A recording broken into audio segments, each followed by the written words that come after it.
Friday Night Lights. Fort Wayne football from the comfort of your own home, or when you're on the go. The same night the pigskin touches the end zone, or is stopped dead in its tracks. 10 teams, 5 games, 1 website. SummitCitySports.com. Live streamed high school games, score updates, and news hub for all Fort Wayne athletics. Find us on Facebook, Twitter, YouTube, and SummitCitySports.com. How do you design one of the most advanced ERs in the country? At Parkview, we did it by focusing all our attention on you, the patient, by involving doctors and nurses in the design process, by creating quieter, more private spaces, and by leading the region in heart, stroke, and trauma care. This is not your typical emergency room. It's Parkview. In an emergency, isn't this where you'd rather be? Parkview, your partner in health.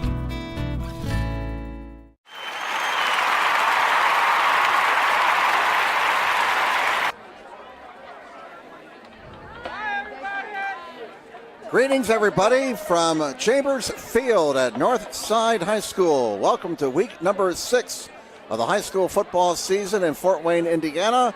This evening, it's the Homestead Spartans taking on the Northside Legends. The Spartans 4-1 under Chad Zolman in his 14th year so far this season. The Legends are 0-5 under first-year head coach Mike Brevard. I'm Jim Measel, bringing you all the action tonight. Alongside, we have Jeff Mahoney. And on the cameras tonight, Pat Wright. And it's a warm, sultry, steamy night in Fort Wayne. Very unusual weather for the 6th week of the high school football season. Temperatures getting into the low 90s today in Fort Wayne. I think the high finally topped out at 92 degrees.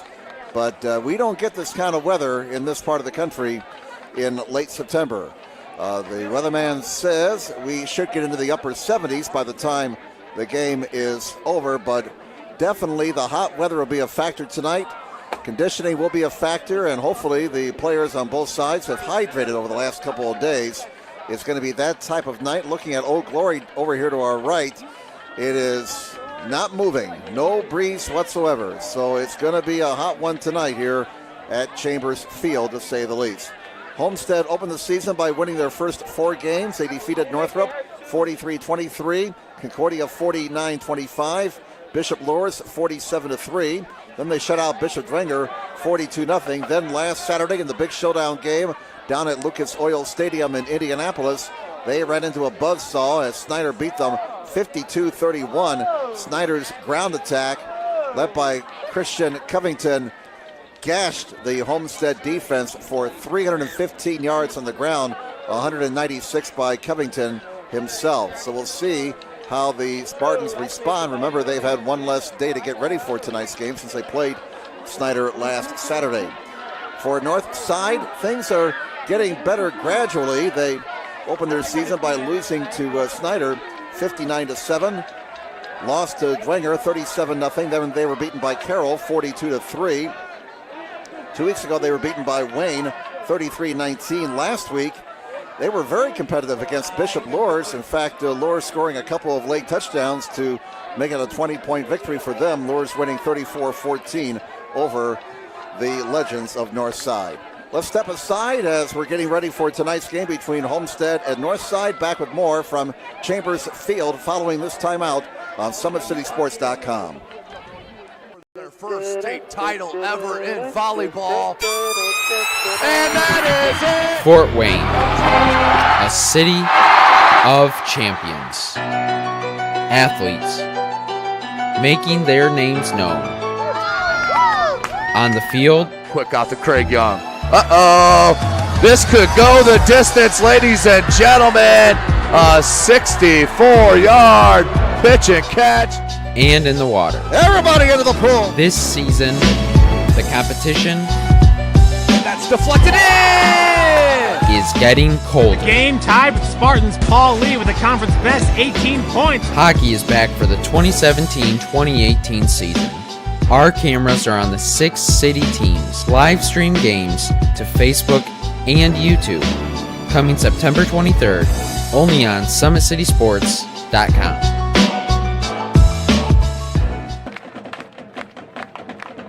Boy, on a hot night like this, that hockey looks really nice and inviting. A nice, cool place to be. Tonight's broadcast being brought to you by SummitCitySports.com. Follow us on Twitter at 260Sports. Like our Facebook page, Summit City Sports, and be sure to subscribe to our YouTube channel. Parkview Sports Medicine is a proud supporter of Fort Wayne area athletics and its athletes. Parkview Sports Medicine can provide the training, treatment, and education you need to advance your sports game. Have questions about injury prevention, sports nutrition, and more? We've got you covered. That's Parkview Sports Medicine at parkview.com. And Sports Center Incorporated is Fort Wayne's premier sporting goods dealer, offering equipment rental, embroidery, and screen printing. Sports Center is ready and willing to help you place orders and or answer any questions concerning pricing. Sports Center Incorporated is located at 5511 Coventry Lane, Fort Wayne, Indiana, 46804. Other action tonight around the Summit Athletic Conference. Concordia hosting Bishop Dwenger, and that's always a battle. It's Carroll at Southside. Loras is hosting Northrop. Snyder is hosting Wayne. And Snyder better have their guard up. Wayne is an improving football team, and Snyder has to prevent the letdown after their big win over Homestead last week. Other area action, it's Leo hosting Belmont. New Haven is hosting Columbia City. DeKalb is at Huntington North. East Noble's at Norwell. Woodland is hosting Jay County. South Adams at Adams Central, bragging rights there. Southern Wells is at Bluffton.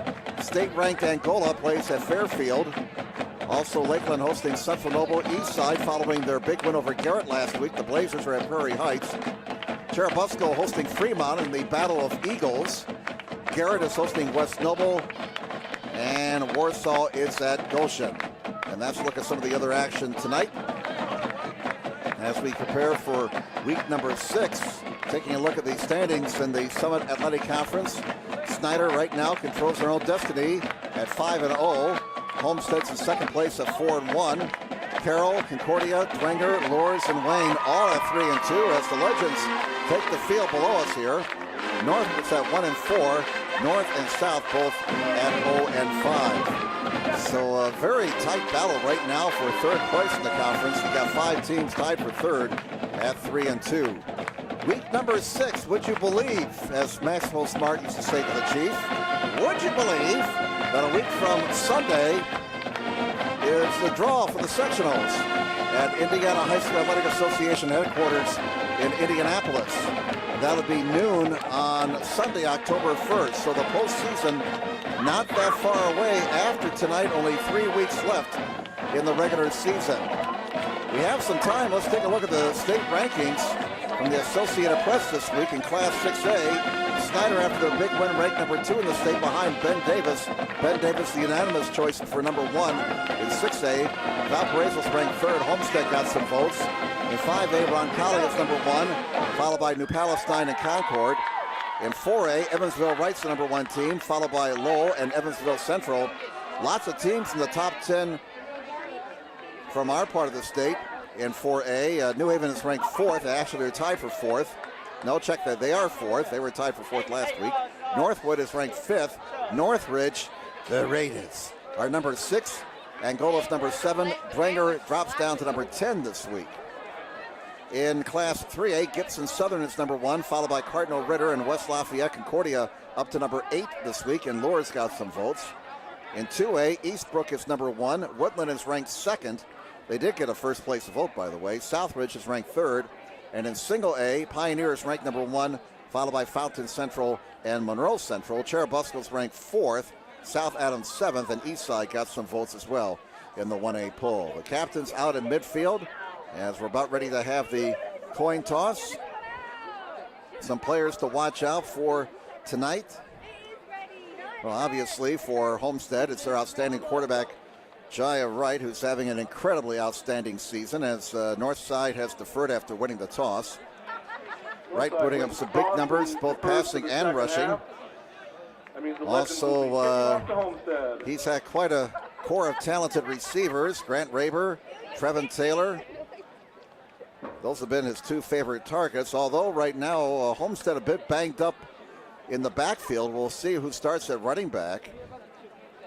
And for Northside, Ethan Williams coming off a big game last week He wears number 2. He had 26 carries for 196 yards against Lourdes, and that included an 88-yard touchdown. He also caught a 14-yard touchdown pass from Hayden Jones. So again, Northside won the toss. They have deferred. Homestead will receive and defend to go to our right. Homestead in their road whites tonight. Northside in their home reds. Northside, by the way, during the pregame, they didn't come out in pads. They were mostly in T-shirts and shorts. Homestead, they were padded up fully for their pregames, despite the 90-degree heat. Again, game time temperature looks like it's 91 degrees. We do have a couple of isolated showers in the area. There was a isolated thunderstorm down around south of here near the airport within the past hour, but that's not going to be a threat to us. We've been watching a pretty good thunderstorm to the north up there in Michigan. That's not going to affect us any, but it's a beautiful cloud to look at over to the northeast. And this game is underway, and away we go. Opening kick coming down to the 5-yard line, and that's Cam Shannon. Shannon to the 25, to the 30. Look out, Shannon out beyond the 40. Still going, he's not down. Now he is finally put down at the 45-yard line. Down by so Cam Shannon finally put down by Brandon Williams, a senior, 6 foot, 170 pounds. Homestead will be taking and over. Shannon's kickoff return gives the Homestead Spartans a short field, starting at their own 45-yard line. All right, right the quarterback. And he has number 45, Tyler Barretts, in there at running back. 5'8", 153, sophomore. He wears number 45. Again, Homestead somewhat banged up in their offensive backfield. We understand Jake Archibald's not going to play tonight. Reeder was hurt late in the Snyder game. Of course, Wright does a lot of running of the football himself. We'll give you his numbers here in a moment. First down for Homestead. Man in motion, that's Braden Layton. And right to the air. Wants it all in his first play and has a receiver down to the 15-yard line. Pass complete. Off of Trevin Taylor. Taylor with the reception. And that's a pickup of 40 yards right off the bat. First down for Homestead. So Wright going to the air right away. Pardon the pun there. 40-yard hookup with Taylor. And the ball is at the 16 of Northside. Homestead threatening on their opening possession. Wright throws, has a man at the 10. And he's down to the 9-yard line. A pickup of 7 yards in the play. As the reception was made by Layton. So Wright has hit his first 2 passes.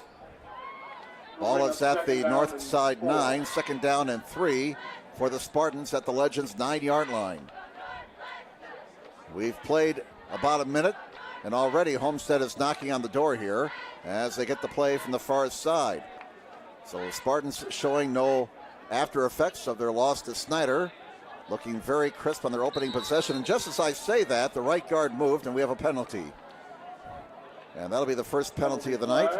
That'll be illegal procedure against the Homestead Spartans. This will put the ball back to the 14 and make it second down and about 9 yards to go at the 14-yard line. It's like the line to gain is just short of the 5. So they start the clock up. 17 on the play clock. 10:45 to go in the first quarter. No score. 3 receivers to the right, 1 to the near side. On second down and 8, we'll call it. Wright looking, throwing on the inside screen. It's caught, and down to the 5 and down to the 4 goes Grant Raber, close to a first down, and it is a first down for the Homestead Spartans. Sam Dick making the tackle for Northside, senior linebacker, 6'1", 195 pounds. That's a gain of 10 yards, and Wright is 3 for 3 in the air so far. He's hit 3 different receivers. First and goal from the 4. We'll see if Wright calls his own number here and runs it in. He'll go with the shotgun, obviously. And they fake the sweep. Wright does indeed call his own number and is stopped at the 2-yard line.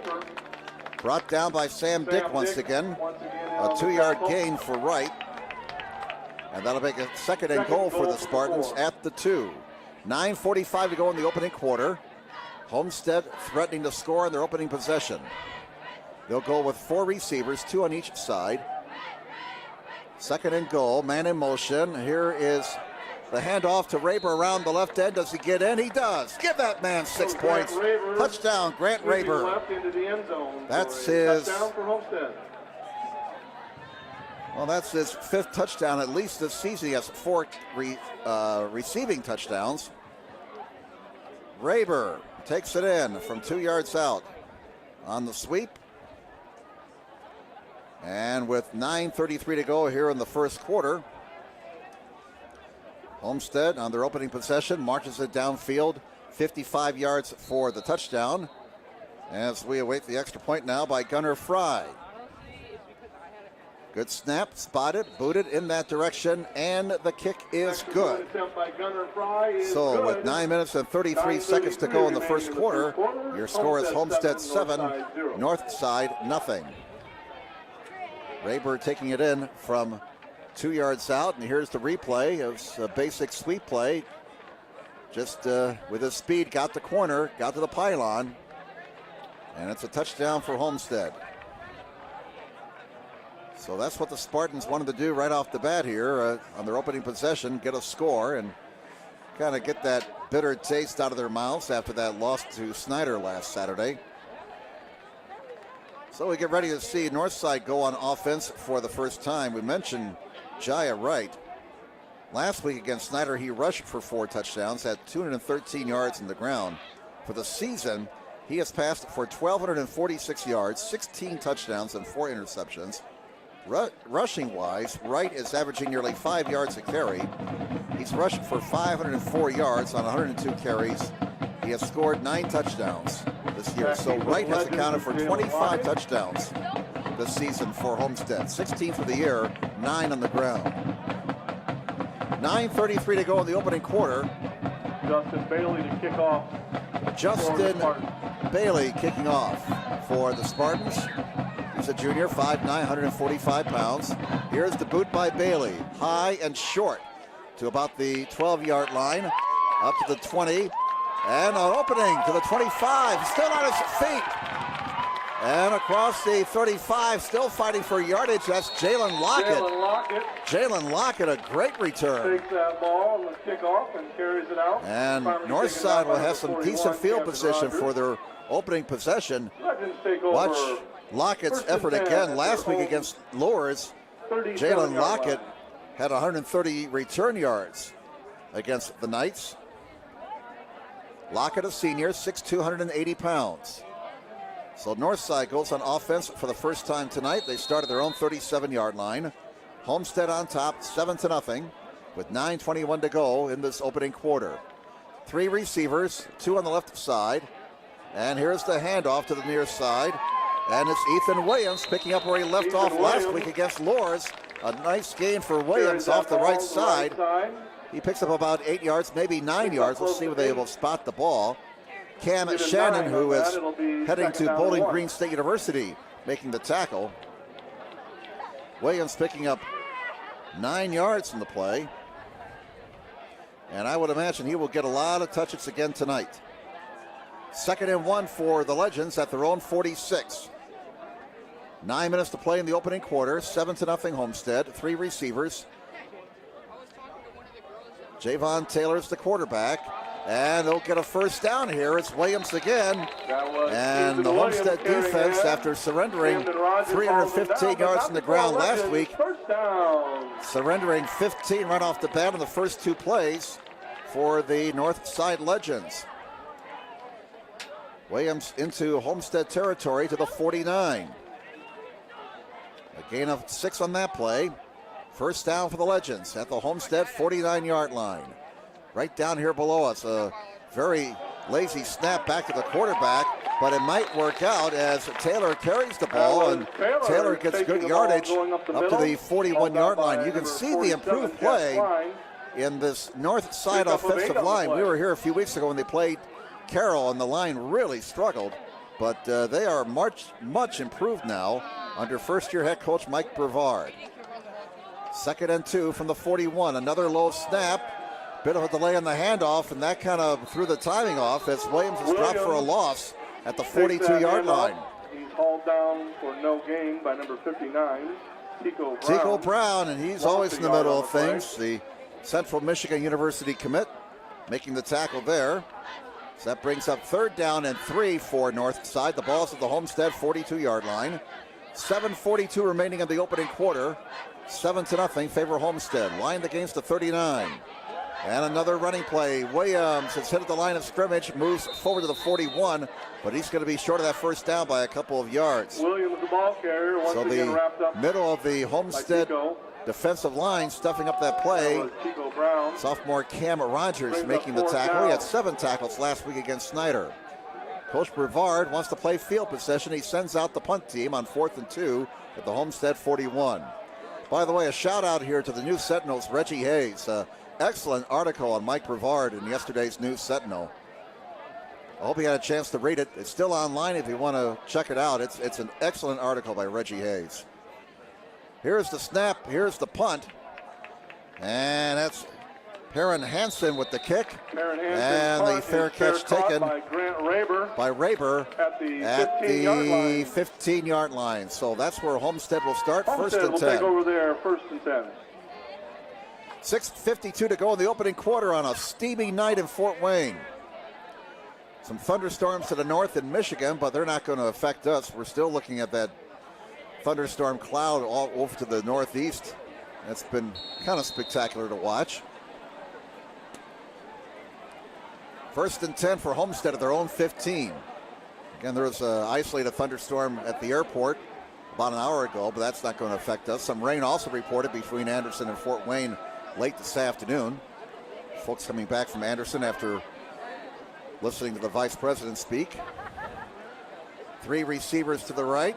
Here's a play action fake. Wright's got a man open. And that's Layton. Layton to the 50. Layton is pulled down at the north side 43-yard line. Big play, 42 yards. Good for a big gain. Tackle made by Jalen Harris, sophomore linebacker. And here's the replay.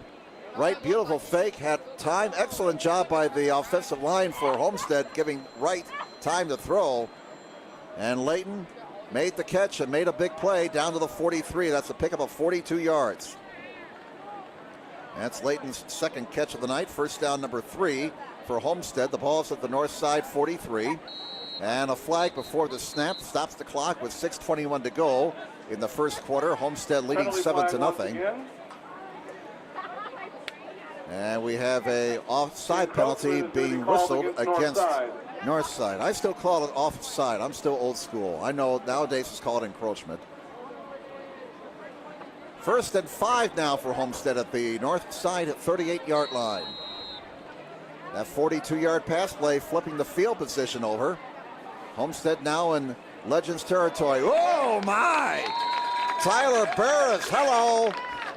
He was met and dropped by Dakota Alt, who led the Legends in tackles for loss and sacks last year, and he had a tackle for loss right there. Loss of 3. So that brings up 2nd down and 8 now for Homestead. The ball's at the north side, 41-yard line. 5:45 to go in the opening quarter. 7-0, favor the Spartans.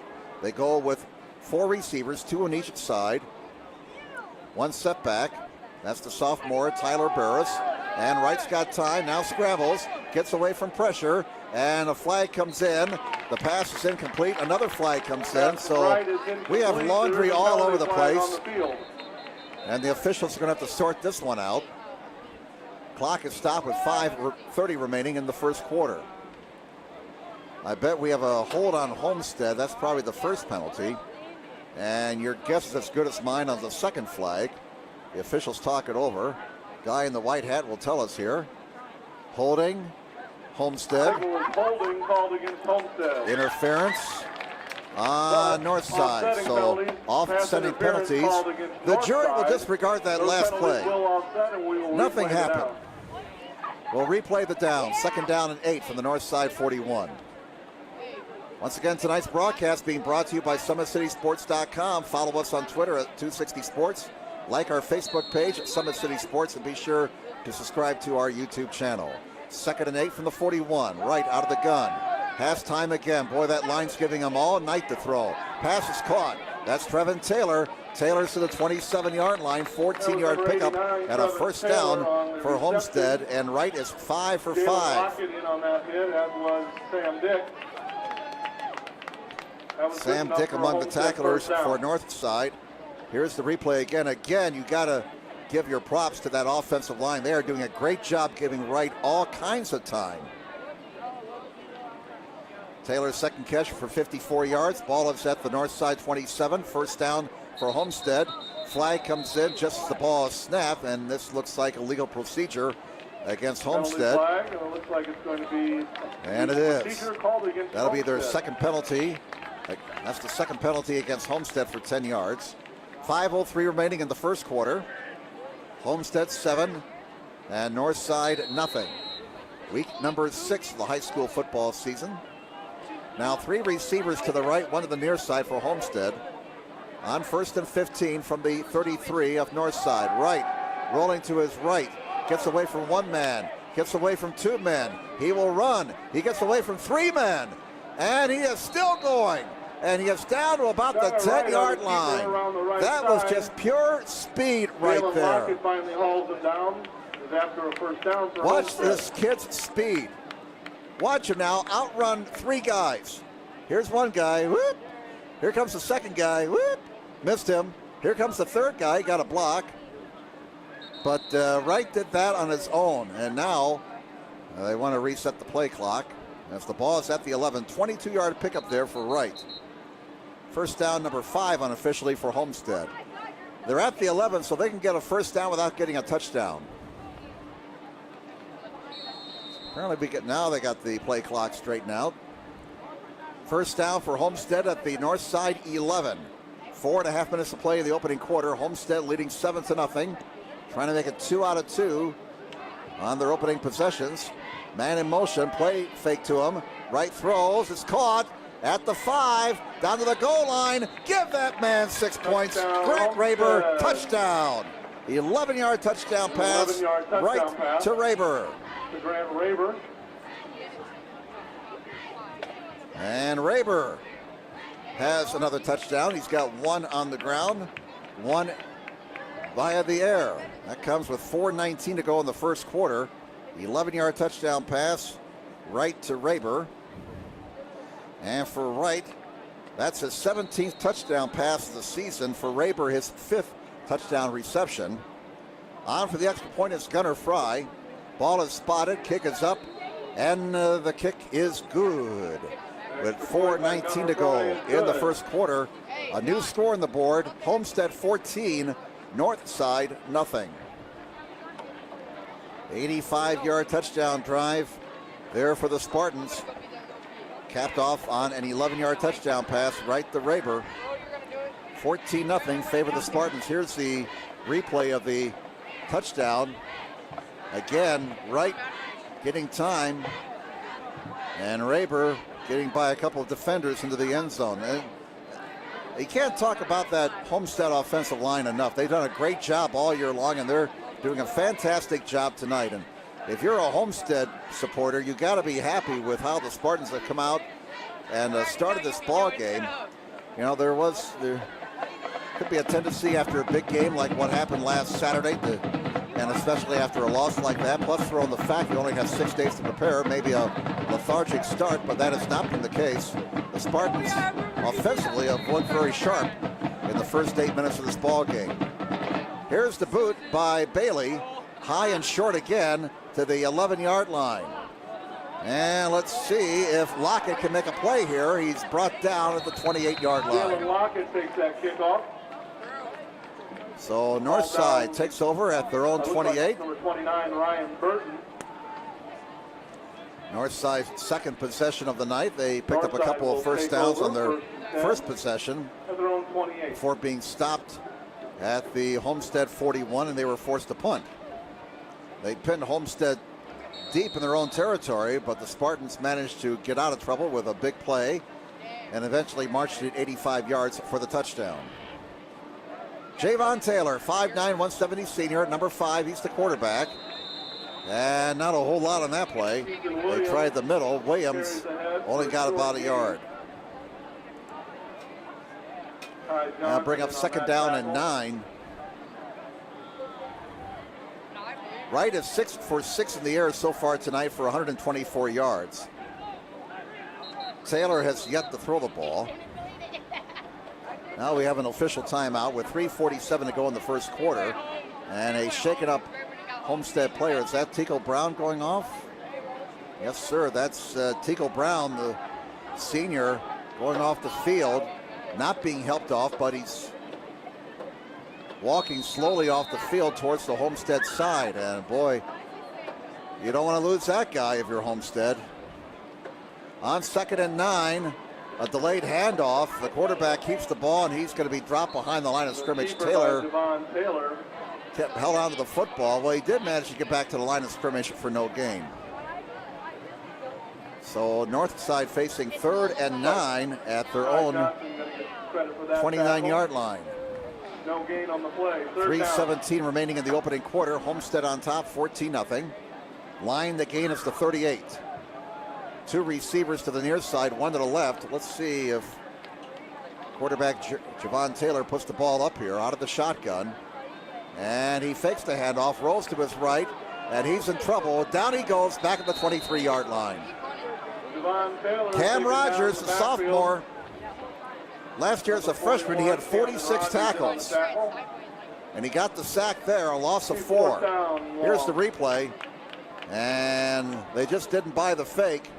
Here comes Rogers, shaking off that blocker, and come to me. 4th down and 14 at the 25. They will have to punt the ball away, and a penalty flag comes in just as Perrin Hansen booted the ball. And it'll be a legal procedure against Northside. You know, on a hot night like this, it's hard to keep your focus sometimes. You're going to see a lot of mistakes like this tonight. On a very steamy night in Fort Wayne. Again, there's no wind. Game time temperature was 91 degrees. The sun is disappearing, so that's going to help a little bit. That's the 2nd penalty against Northside for 10 yards. Temperature expected to get into the upper 70s by the time we're done. But the weatherman says it's going to stay hot right into the middle of next week. This is officially the first day of autumn, by the way. Here's the kick. It's a short kick. Bounces around midfield. Spartans get away from it, and it finally rolls dead at the Homestead 49-yard line. So it's a 26-yard punt for Hansen, no return. Homestead will start at their own 49 with 2:12 left in the first quarter. And on a hot night like this may be a situation where the 2 teams will have to take mandatory water breaks, and that's what we're doing right here. So this will give us time to tell you, as the 2 teams try and stay hydrated, that Parkview Sports Medicine is a proud supporter of Fort Wayne area athletics and its athletes. Parkview Sports Medicine can provide the training, treatment, and education you need to advance your sports game. Have questions about injury prevention, sports nutrition, and more? We've got you covered. That's Parkview Sports Medicine at parkview.com. Sports Center Incorporated is Fort Wayne's premier sporting goods dealer, offering equipment rental, embroidery, and screen printing. Sports Center is ready and willing to help you place orders and or answer any questions concerning pricing. Sports Center Incorporated is located at 5511 Coventry Lane, Fort Wayne, Indiana, 46804. Well, out of the timeout, Homestead will have the ball at their own 49-yard line, 1st and 10.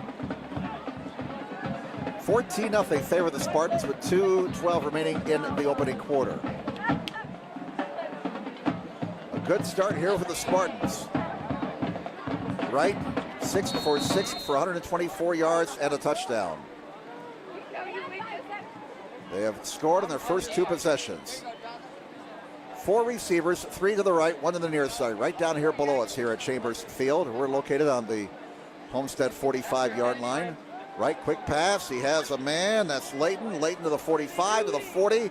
Layton still going, and he's down to about the 36-yard line, a gain of 15 yards. And Wright is 7 for 7. After a first down. That's Layton's Third catch for 64 yards. First down, number 7 for Homestead. First down at the north side at 35. Under 2 minutes to play now in the opening quarter. 3 receivers to this side. Wright throws this way. Raber with the catch. Gets a block from Layton. Raber still going to the 30, to the 25, and out of bounds to the 23-yard line.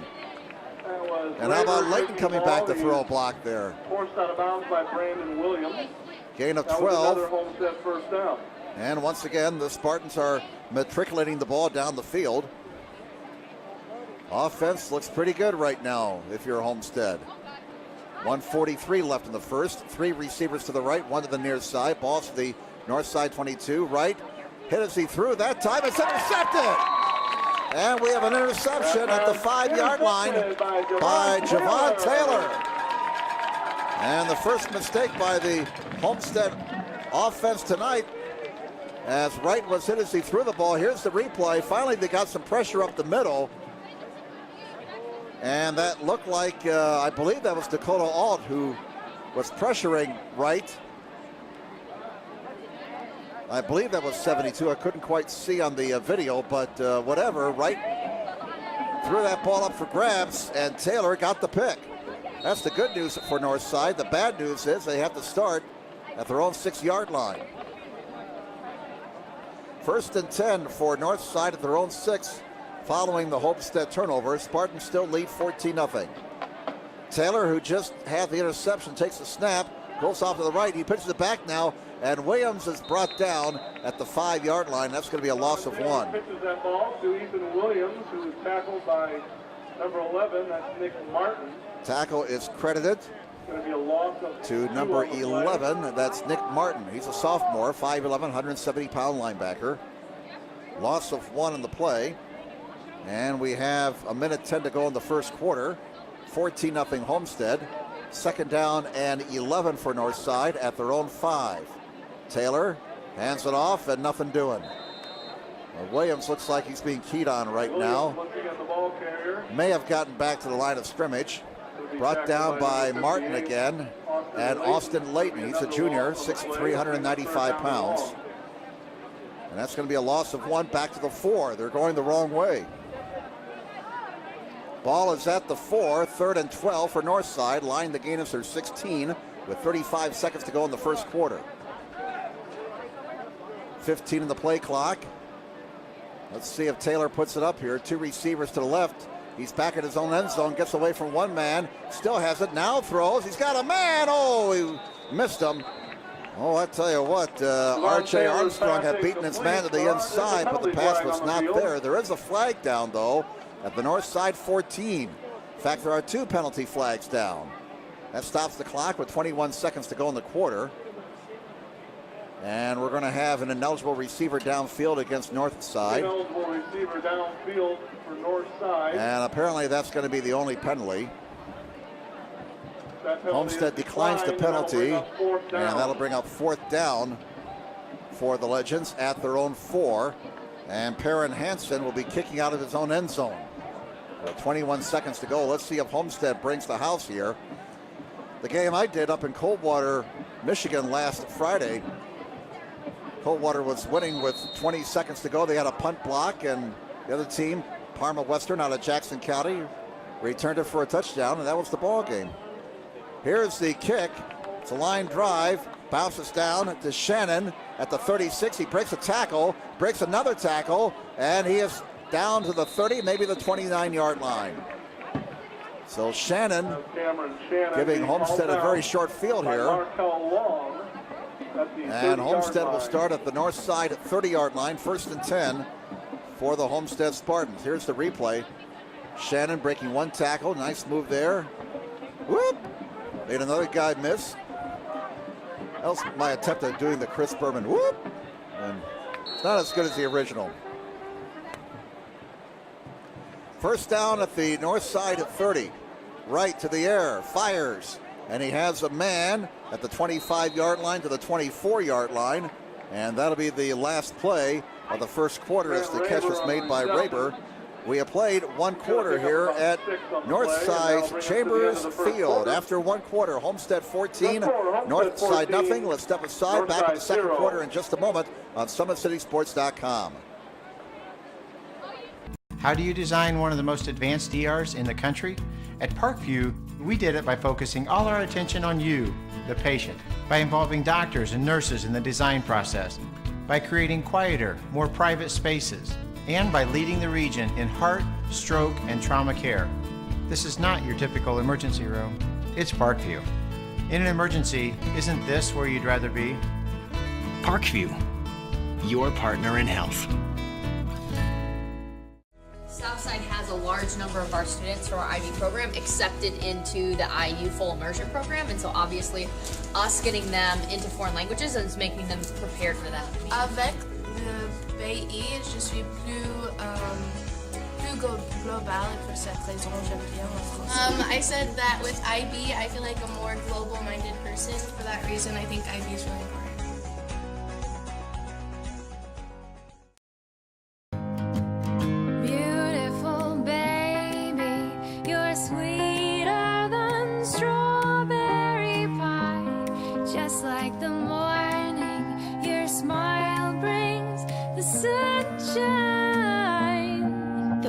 Family Birthing Centers, with everything you need for baby, plus birth planners, expert physicians, midwives, and more for you. I'm a Parkview mom. You can be too.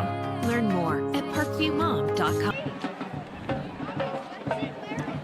Welcome back, everybody, to Chambers Field. Jim Measle here as we start the second quarter, along with Jeff Mahoney and Pat Reif. Pat on the camera tonight. Temperature has dropped to 87 degrees. Wow, get out the parka. Second down and 4 for Homestead at the north side 24 as we start the second quarter. Wright has time again, throws, has a man. That's another first down, and it's Taylor this time. And that's a 7-yard gain. Tackle by Ware. Kenneth Ware making the tackle. Homestead first down. 7-yard gain, and Wright has not missed yet. He's 9 for 9 for 158 yards. Unofficially, first down number 9 for Homestead. Ball's at the north side 17 as the Homestead Spartans are in the red zone now. First down and 10 from the 17. Raber the man in motion. And Raber has the football to the 15. Raber on the sweep. Raber inside the 10 down to the 9-yard line. To the left side. That's a jet sweep a lot of teams like to use. They send the man in motion from the receiver spot. Here it is again. You see a lot of teams use this. It's called the jet sweep. If you can get the corner, obviously, it's a very effective play, and Raber got 8 yards out of it. Ball is at the north side 9 on the far side of the field. Second down and 2. Let's see if Wright calls his own number here on 2nd and 2. And he hands it off up the middle. That's Burris. Tyler Burris has a first down right up the gut to about the 6-yard line. That was Tyler Burris pushing ahead. First and goal for the Spartans, their 10th first down. Nice job by Burris moving the pile right there. Listed as 5'8", 153 pounds. Ball is at the 6. First and goal for the Homestead Spartans. They lead 14-0. They're looking to expand their lead. 2 receivers on each side. Wright rolling to his right. Looking, throwing to the end zone. Got a man. Give that man 6 points. It's Raber again. Touchdown, Homestead Spartans. 6-yard TD pass. Second touchdown pass of the night for Wright. Raber's third touchdown of the game. 2 receiving, 1 running. Raber now 57 yards on 6 catches and 2 touchdowns. That'll get your name in the paper. And with 10:23 to go in the first half, Homestead opens up a 20-0 lead. Gunnar Fry is on to try and make it 21-0. Again, we have 10:23 left in the first half. Ball is spotted, kick is up, and the kick is good. Fry remains perfect tonight, 3 out of 3. Point is good. 10:23 left in the first half. And it is 21-0 favor Homestead over North Side. Here's the replay again. Wright rolling out. Raber got open. And as Steve Spurrier used to say, it's just peach and catch. Just peach and catch. All right, Dwenger leading Concordia 17-0. Cherubusco with a 14-0 lead in their game. As we're getting scores from out of town. Hot night for everybody. I guess everybody started on time tonight. 7 o'clock kick. We've got a nice sunset working now. Beautiful sky out to the west.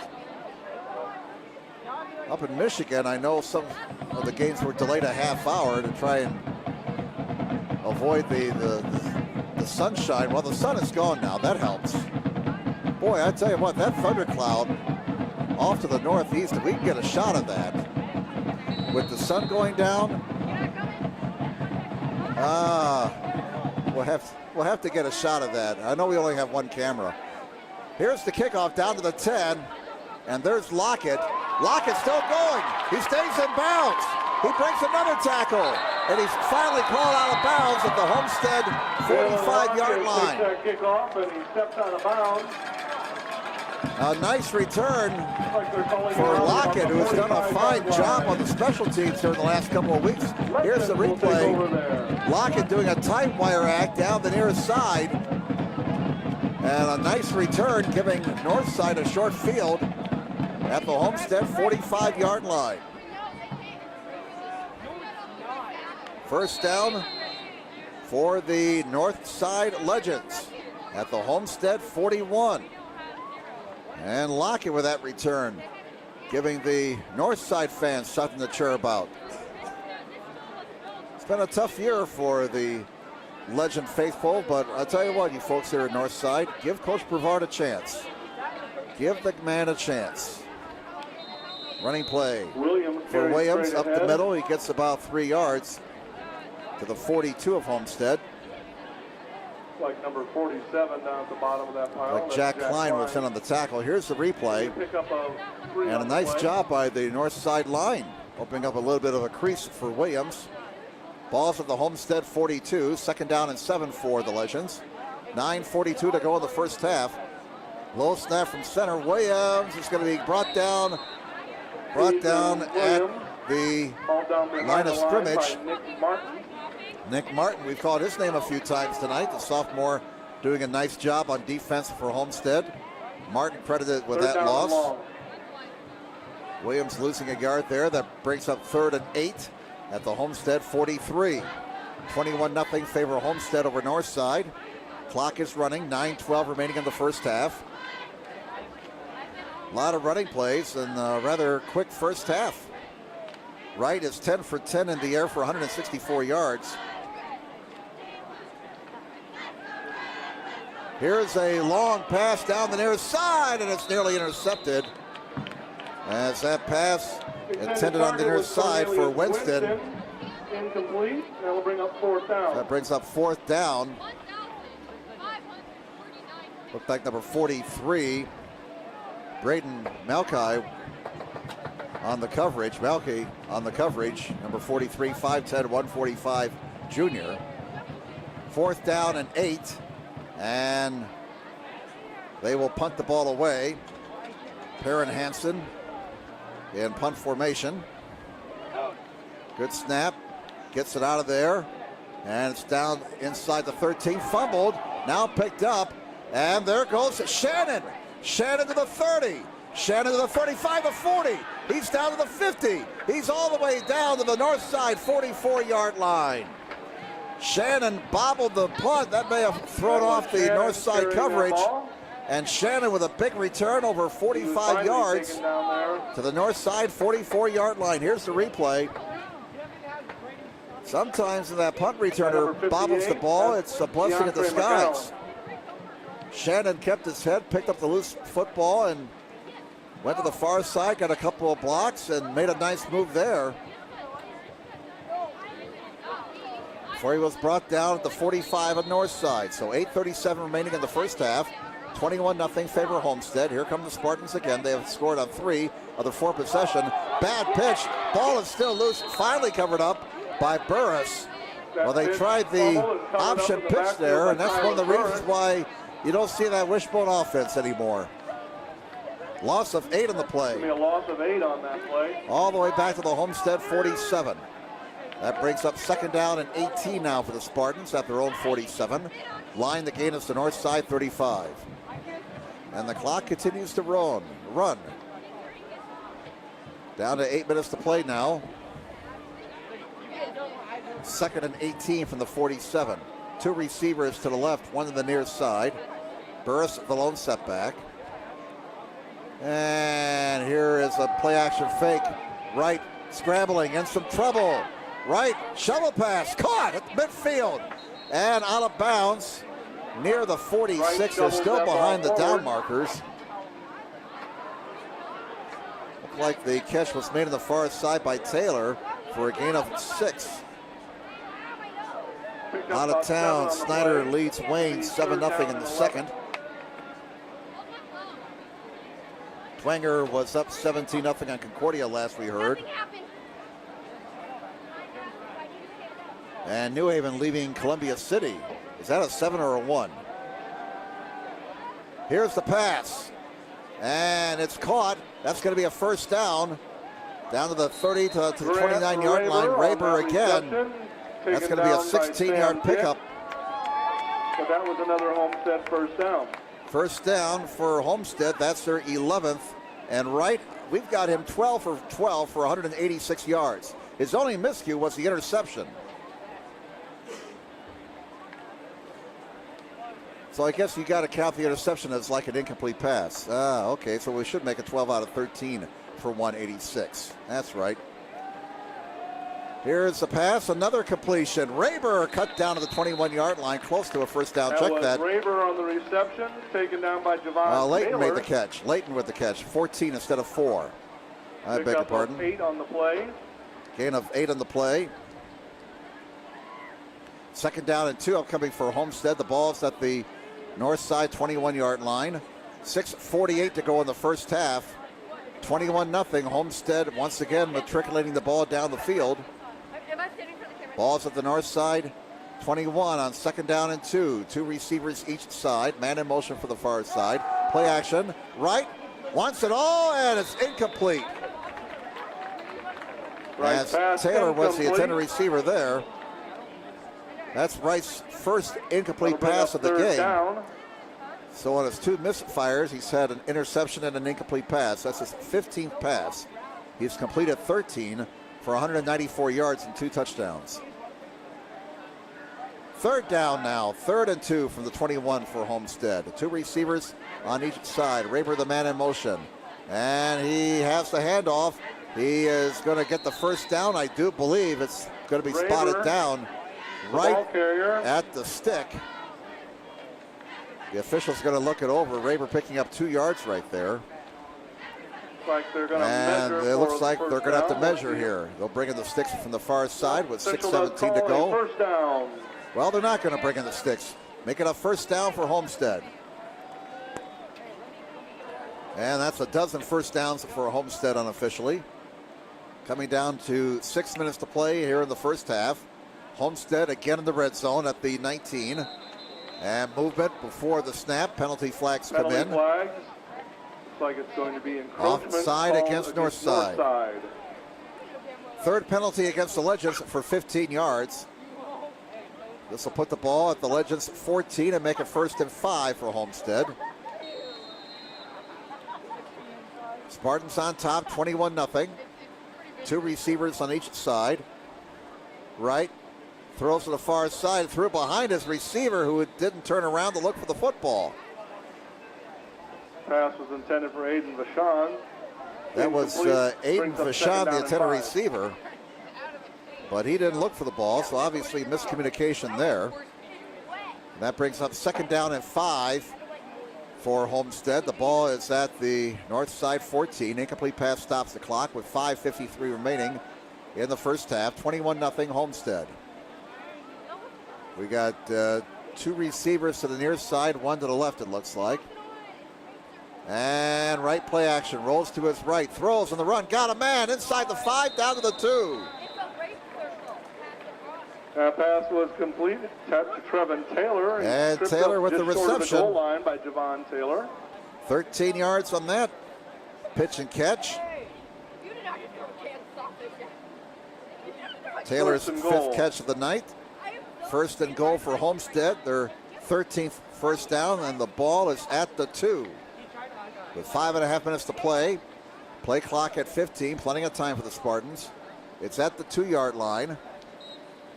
And whistles and a flag before the snap. And let's see what this is all about. Illegal procedure against Homestead. This will push him back 3 yards. Dwenger is 17-0 over Concordia. Angola leads at Fairfield 9-0. Snyder's 7-0 over Wayne. Out of town scores. Once again, this year place for all of the high school football action in 2017 in Fort Wayne. SummitCitySports.com. Ball is at the 7. First and goal for Homestead. They lead 21-0, looking for more. Wright hands it off. Burris breaks a tackle, but he's going to be stopped at the line of scrimmage for no gain. Number 45, Tyler Burris, the ball carrier. And let's get a number here for Northside on that tackle. Bunch of the legends there for the tackle. Looked like McGowan was in there on the tackle. DeAndre McGowan, number 58. Homestead quickly up to the line, and a flag before the snap on second and goal from the 8. Called against Northside. And Northside will get called here for encroachment. That'll be their 4th penalty for 20 yards and move the ball inside the 5 with 4:44 to go in the first half. 21-0 Homestead. The ball is now at the 3. Second and goal for the Spartans. And Wright throws into the end zone. Touchdown. Oh, that was a simple pitch and catch right there. Taylor with the catch to Trevin Taylor for the touchdown. And that's another touchdown for Homestead. They go up 27-0 now with 4:36 remaining in the first half. Wright's third touchdown pass of the night.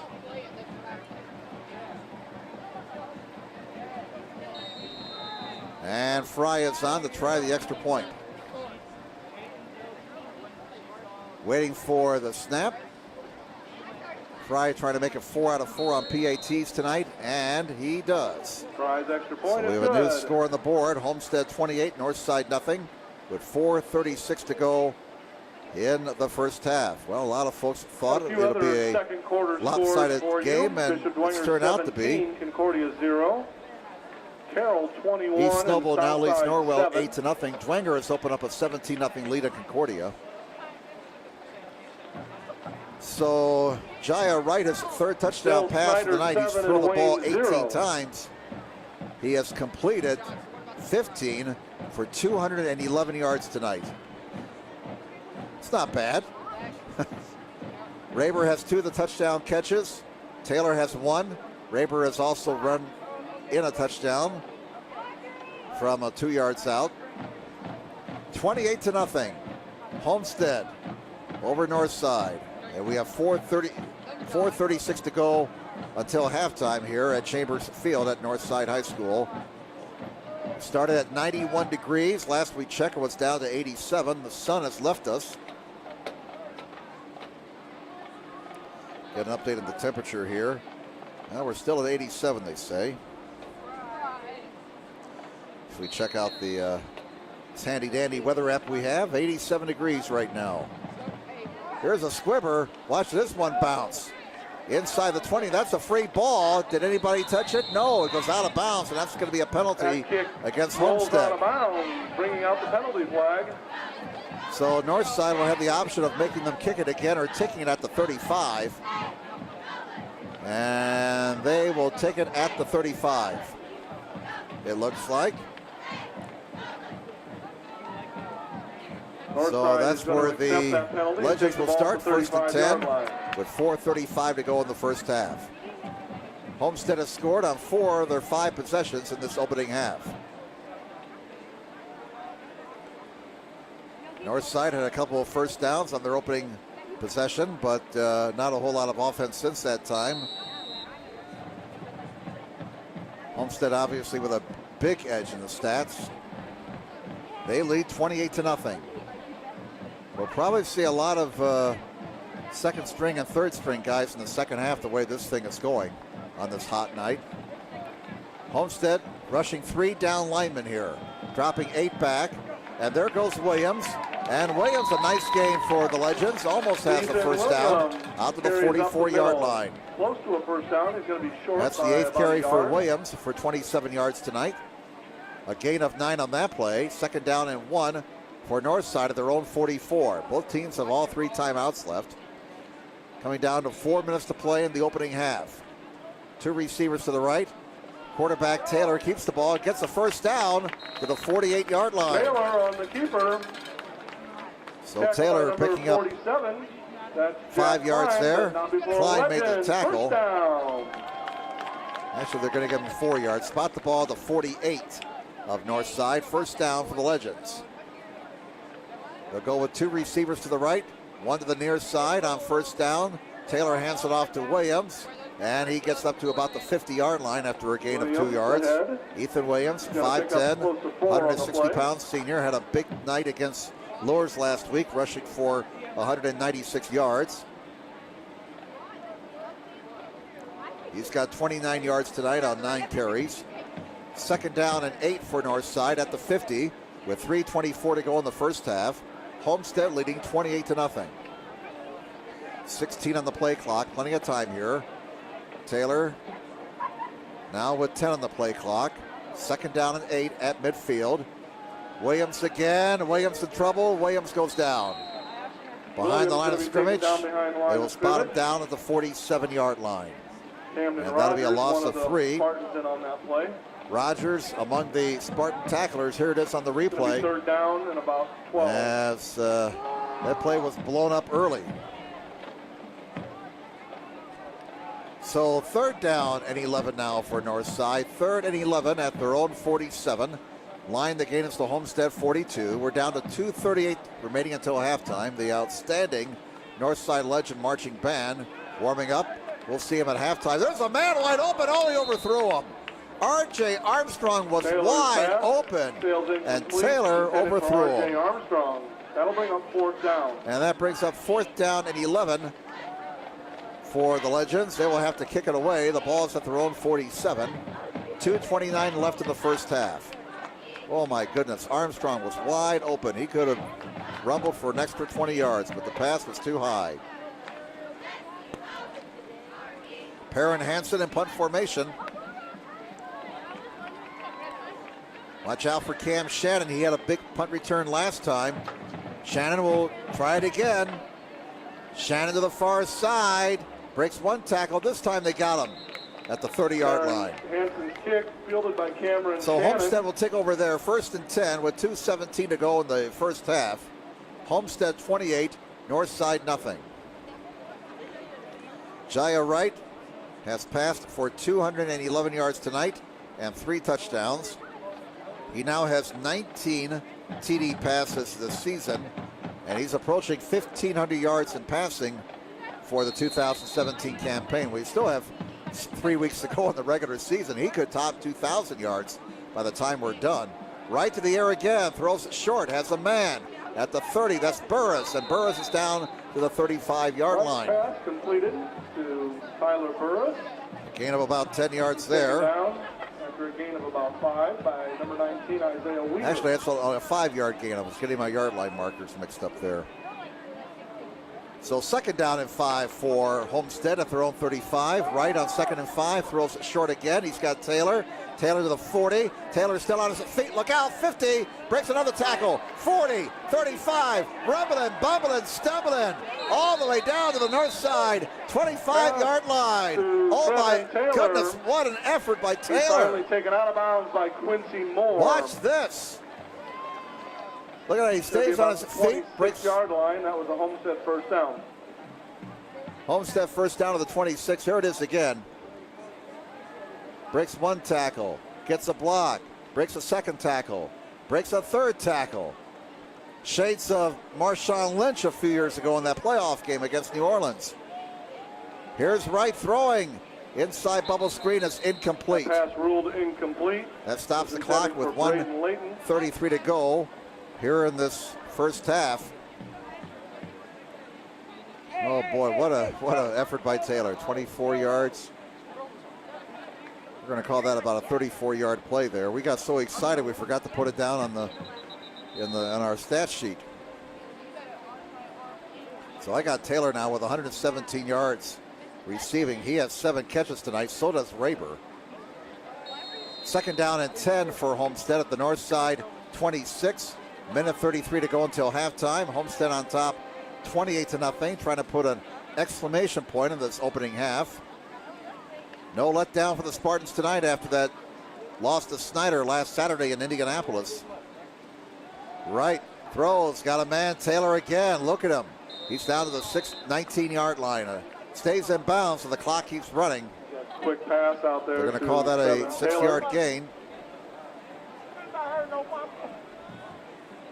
Unofficially, we got Homestead with 15 first downs tonight.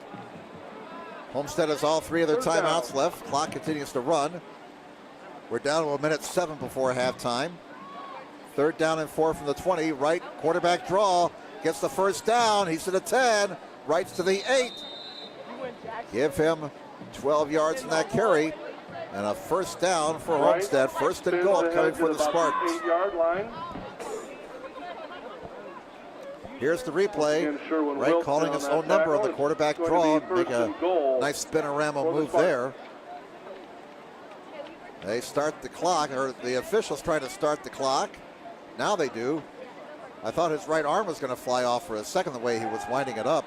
Here's Wright's pass, caught for the touchdown. Give that man 6 points. Taylor with the catch, and a touchdown for Homestead. And that makes it 34-0 favor the Spartans. Touchdown number 4 for Wright.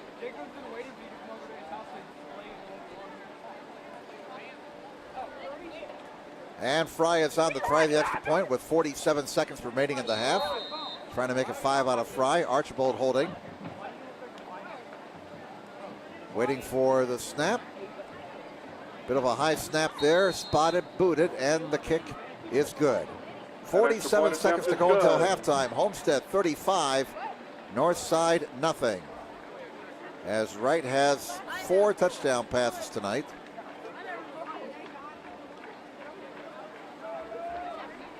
Here's the replay again as Taylor catches another one. That one from 8 yards out.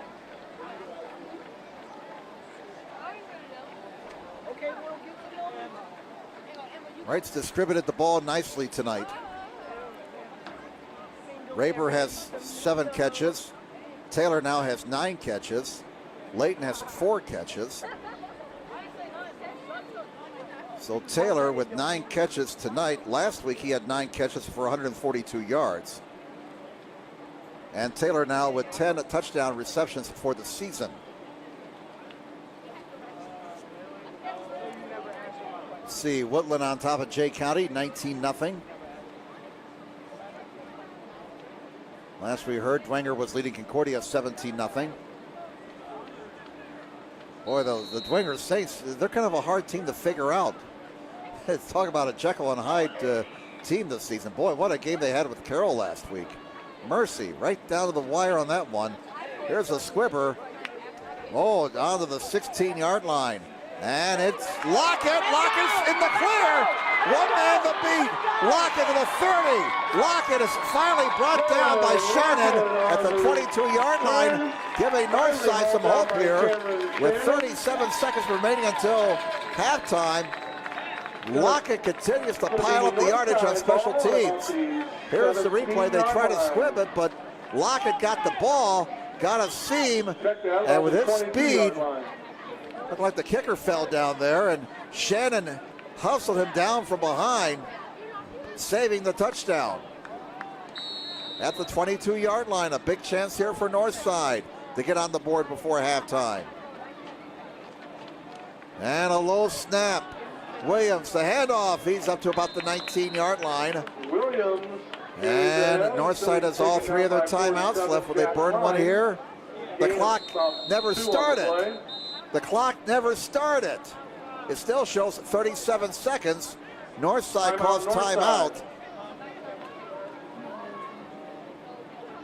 So that leaves them with 2 timeouts. The clock still shows 37 seconds. They may have to adjust the time here because there was 37 seconds following the kickoff return.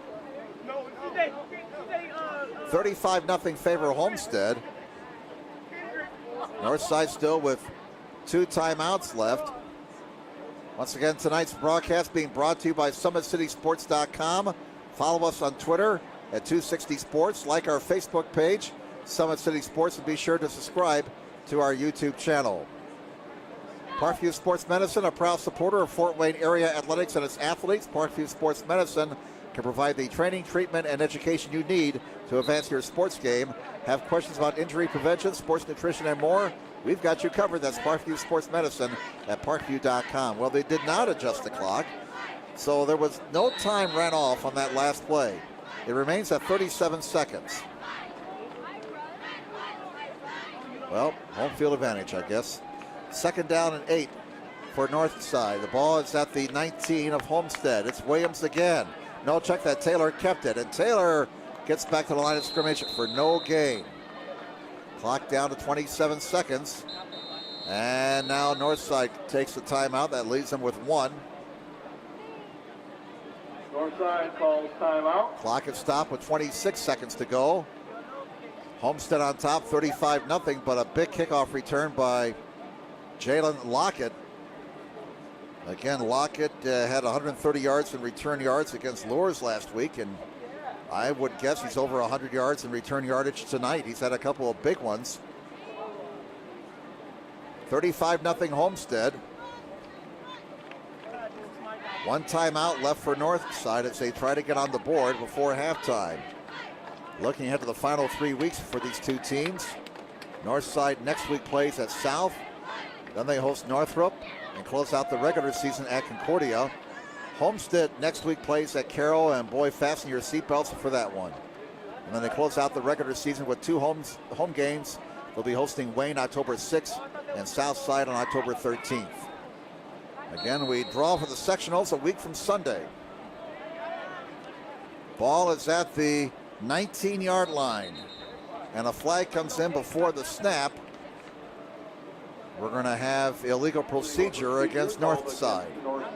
That's happened several times tonight. 5th penalty against the Legends for 25 yards. Puts the ball back at the 24 and makes it 3rd and 12 now. Javon Taylor, the quarterback, number 5. 3rd and 12. Taylor keeps the ball, gets away from one man. He's going to be stopped at the 23-yard line. And on 4th down, Northside stops the clock one more time. Number 42 in on that tackle. Down to 19 seconds. Matt Shirev. Northside used his final timeout of the half. Matt Shirev, a sophomore, in on that last tackle. Again, with the heat tonight and the lopsided score, we're going to see a lot of 2nd and 3rd stringers in the second half.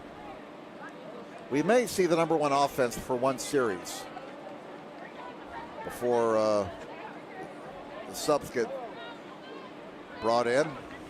Jaya White's had a big night tonight for Homestead. Wright has passed, according to our statistics, for 264 yards and 4 touchdowns. We got him unofficially 20 of 23 in the air. All right, last chance here for Northside. They're out of timeouts, and they're going to try a field goal. Hanson is on to try a 40-yard field goal. Spotted, booted, and it looked like it was blocked, and Homestead's got the football. That's a free ball, folks. They can return this, and out of bounds at the 35-yard line here on the nearest side for Homestead was number 43. That's Melkai, Braden Melkai. I don't know if that was blocked or that was a missed kick. It looked like somebody got it. So Northside is turned away, and Homestead will just run out these final 10 seconds and take a 5-touchdown lead in the locker room here at halftime.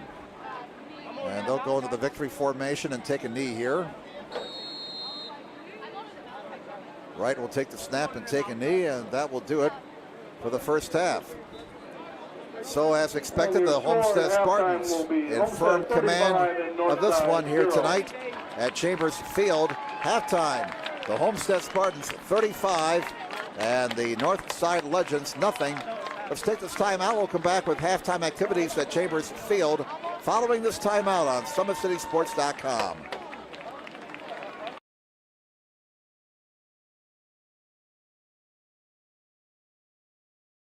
While the expansion of the Sport One Parkview Fieldhouse is enhancing the experience for athletes around the area, Parkview Sports Medicine is doing the same inside of the expansion, introducing the brand new Parkview Ortho Express Clinic, providing immediate access to the entire PSM team for athletes all around the region.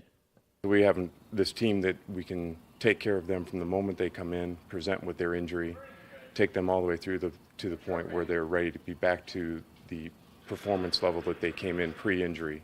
We can provide just about anything that any of your walk-in clinics provide, but we definitely focus on musculoskeletal issues. The Ortho Express Clinic meets athletes where they're at and when they're playing. The entire PSM team will be at an athlete's fingertips. Additionally, the clinic houses the region's only DEXA body composition assessment and a sports dietitian who can work with athletes on their dietary needs. Some athletes, it might be a difference in their starting position. You know, they might see a number and say, wow, you know, I had no idea that was my body composition. How can I change this? And sometimes just seeing numbers is more motivating than just talking about, you know, maybe their calorie amount that they're taking in. The advantage to having an Ortho Express clinic is the diversity of the hours. So people who have non-traditional work schedules should be able to get in. I think having athlete access on the athletic trainer side in the trenches, so to speak, and having them be able to get a hold of us or maybe send us a note and saying, hey, this patient's coming in, this is what I'm worried about, and it gives us a heads up. Whether it's the use of treatment tables, the radiology room, cold whirlpool tank, or the traditional exam room, the Ortho Express Clinic gives patients a seamless experience all under one roof. This is the type of facility you see in professional and high-level Division I athletics where you have everything right in one place. So if an athlete gets hurt playing basketball or volleyball on the other side, within the same facility they can get their physical therapy or an x-ray if needed just to rule out a fracture. That's stuff you hear about in the NFL, stuff you hear about at high-level colleges where kids just went downstairs and got an x-ray at halftime. We can actually do that in-house now. So it makes us kind of a state-of-the-art, unique facility.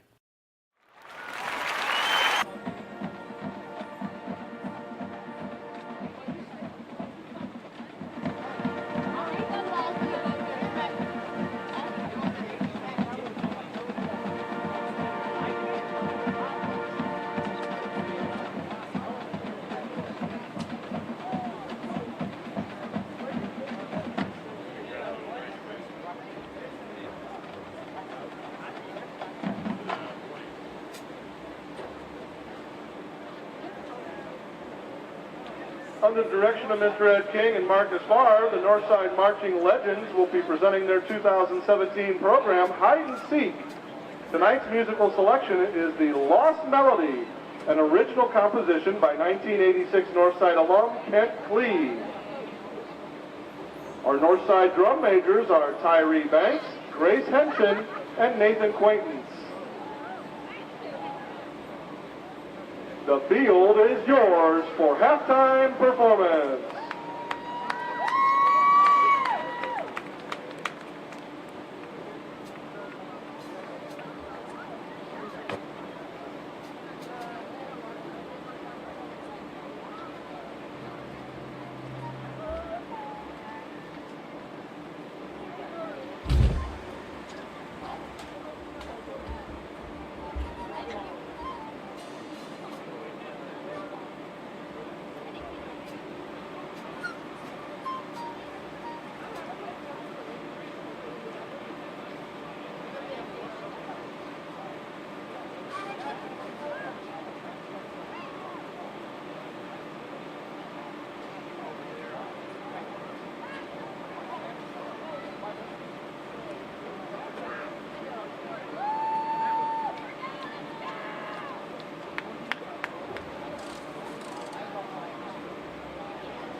your Northside Marching Legends.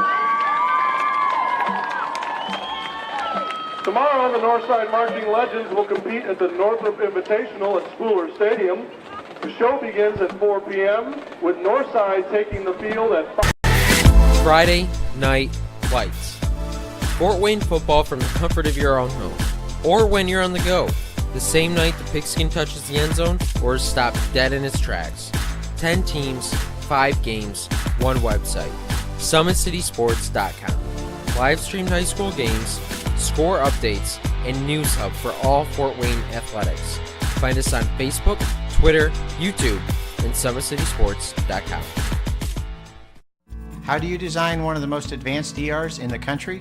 At Parkview, we did it by focusing all our attention on you, the patient, by involving doctors and nurses in the design process, by creating quieter, more private spaces, and by leading the region in heart, stroke, and trauma care.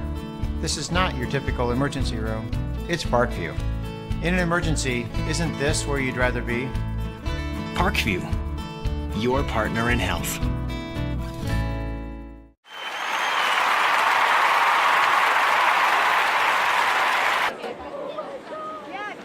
Welcome back, everybody, to Chambers Field at Northside High School. Jim Measle here, along with our entire SummitCitySports.com crew.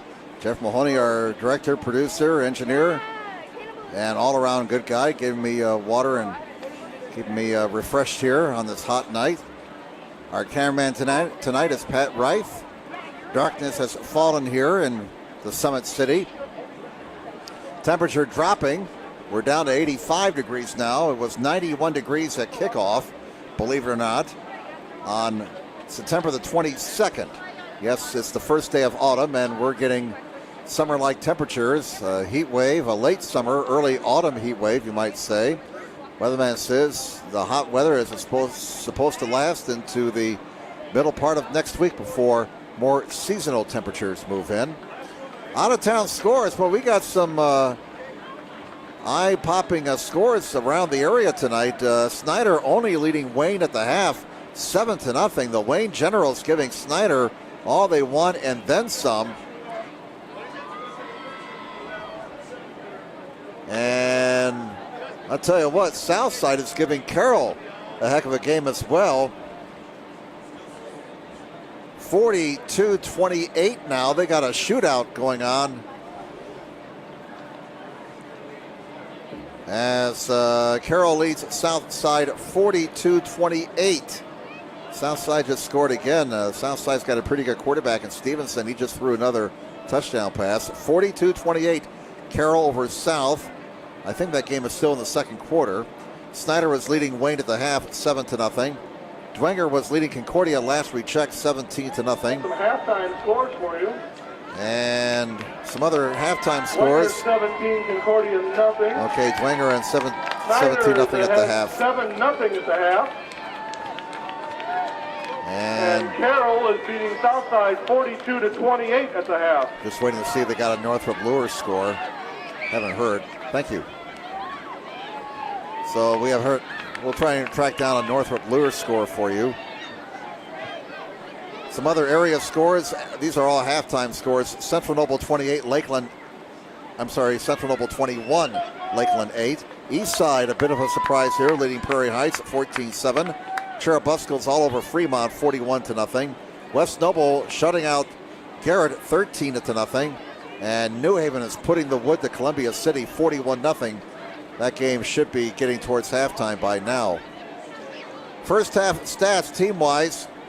Homestead at 16 first downs, Northside at 3. Rushing yards about even. Just before halftime, not a whole lot for either 35 team. And Northrop 13. Lures 35-13, we understand now, over Northrop. All right, thank you to whoever who was able to track down that score. Rushing yards, 39 for Homestead, 37 for North.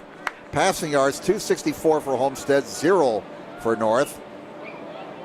Total yards, 303 for Homestead, 37 for North.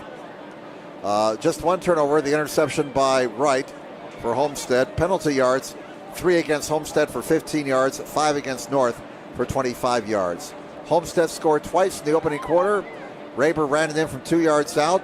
Wright threw an 11-yard touchdown pass to Raber. 14-0 Homestead after 1. And the Spartans tacked on 3 more touchdowns in the second quarter.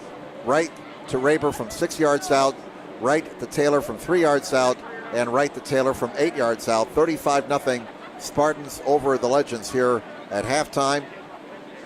Some individual numbers. Jaya Wright, 4 carries for 35 yards. He's also passed for 264 yards. He's passed the ball 23 times tonight. We got him with 19 completions, 19 of 23 for 264 and 4 TDs. Leading receivers for Homestead, Taylor has 9 catches for 131 yards and 2 scores. Raber, 7 catches for 73 yards and 2 touchdowns. Layton, 4 catches for 72 yards. For the Legends, Ethan Williams, 11 carries for 29 yards. And he's been pretty much all the offense tonight for Northside. Again, Homestead leading 35-0 as we get ready for the second half. Angola was leading Fairfield 9-0. That was the last score we had on that game. Okay, double checking. Lures now leading Northrop 42-13. Woodland 19-0 over Jay County. And the last report we had on East Noble, they were leading Norwell 8-0. Sports Center Incorporated is Fort Wayne's premier sporting goods dealer, offering equipment rental, embroidery, and screen printing. Sports Center is ready and willing to help you place orders and or answer any questions concerning pricing. Sports Center Incorporated is located at 5511 Coventry Lane, Fort Wayne, Indiana, 46804. And we'll step aside. We'll come back with the second half following this timeout on SummitCitySports.com. Friday Night Lights. Fort Wayne football from the comfort of your own home. Or when you're on the go.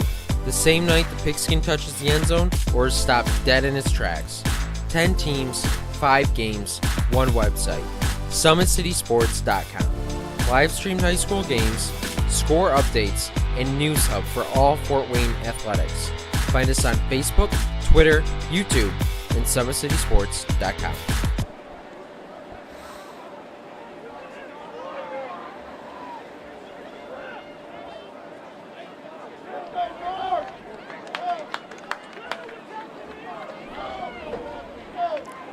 All right, welcome back, everybody.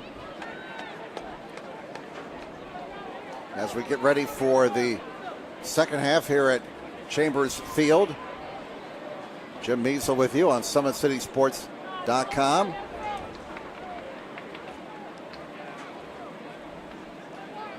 Tell you a couple of scores in the Summit Conference tonight. Really, that Carroll Southside game, Southside really giving Carroll quite a ball game. 42-28. Now, Carroll leading Southside, and again, Snyder leading Wayne at the half, only by a 7-0 score. So we're going to keep our eyes on that ball game. Homestead, assuming they can hold on to this 35-0 lead, and all indications are they will. Tell you what, if Wayne should find a way to beat Snyder, that would really throw the Summit Athletic Conference standings upside down. Here's the second half kickoff. It's a short one as they try to keep it away from their big play guy on special teams, Lockett. And it's returned by one of the up men across the 30 to the 33-yard line. Takes that kickoff. Winston returned it, we're told. Looks like he's going to be down at about the 34-yard line. And that is where the Legends will start the second half. First down at their own 34. They trail 35-0. Tyler Burris taking the tackle. In case you're just tuning in from another part of the country and wondering, well, why don't they go to the running clock? We don't have a running clock in Indiana for lopsided scores like this. I know a lot of states around the country, I think 40 of them have the running clock rule, but not Indiana. It's been talked about, but no running clock in Indiana in a lopsided game like this. Quarterback keeps the ball. Taylor, the ball carrier, and he got about a yard to the 35. So second down and 9 upcoming. That's Matt Jackson. Second down and 9 upcoming for Northside. The ball's at their own 35. Just underway here in the second half. Hope you enjoyed the halftime performance by the Northside Legend Marching Band. They're pretty good. They're really good, in fact. Hope You enjoy watching the bands at halftime this year here on SummitCitySports.com. We give the bands their due. Those kids work hard too. And a running play for about a yard.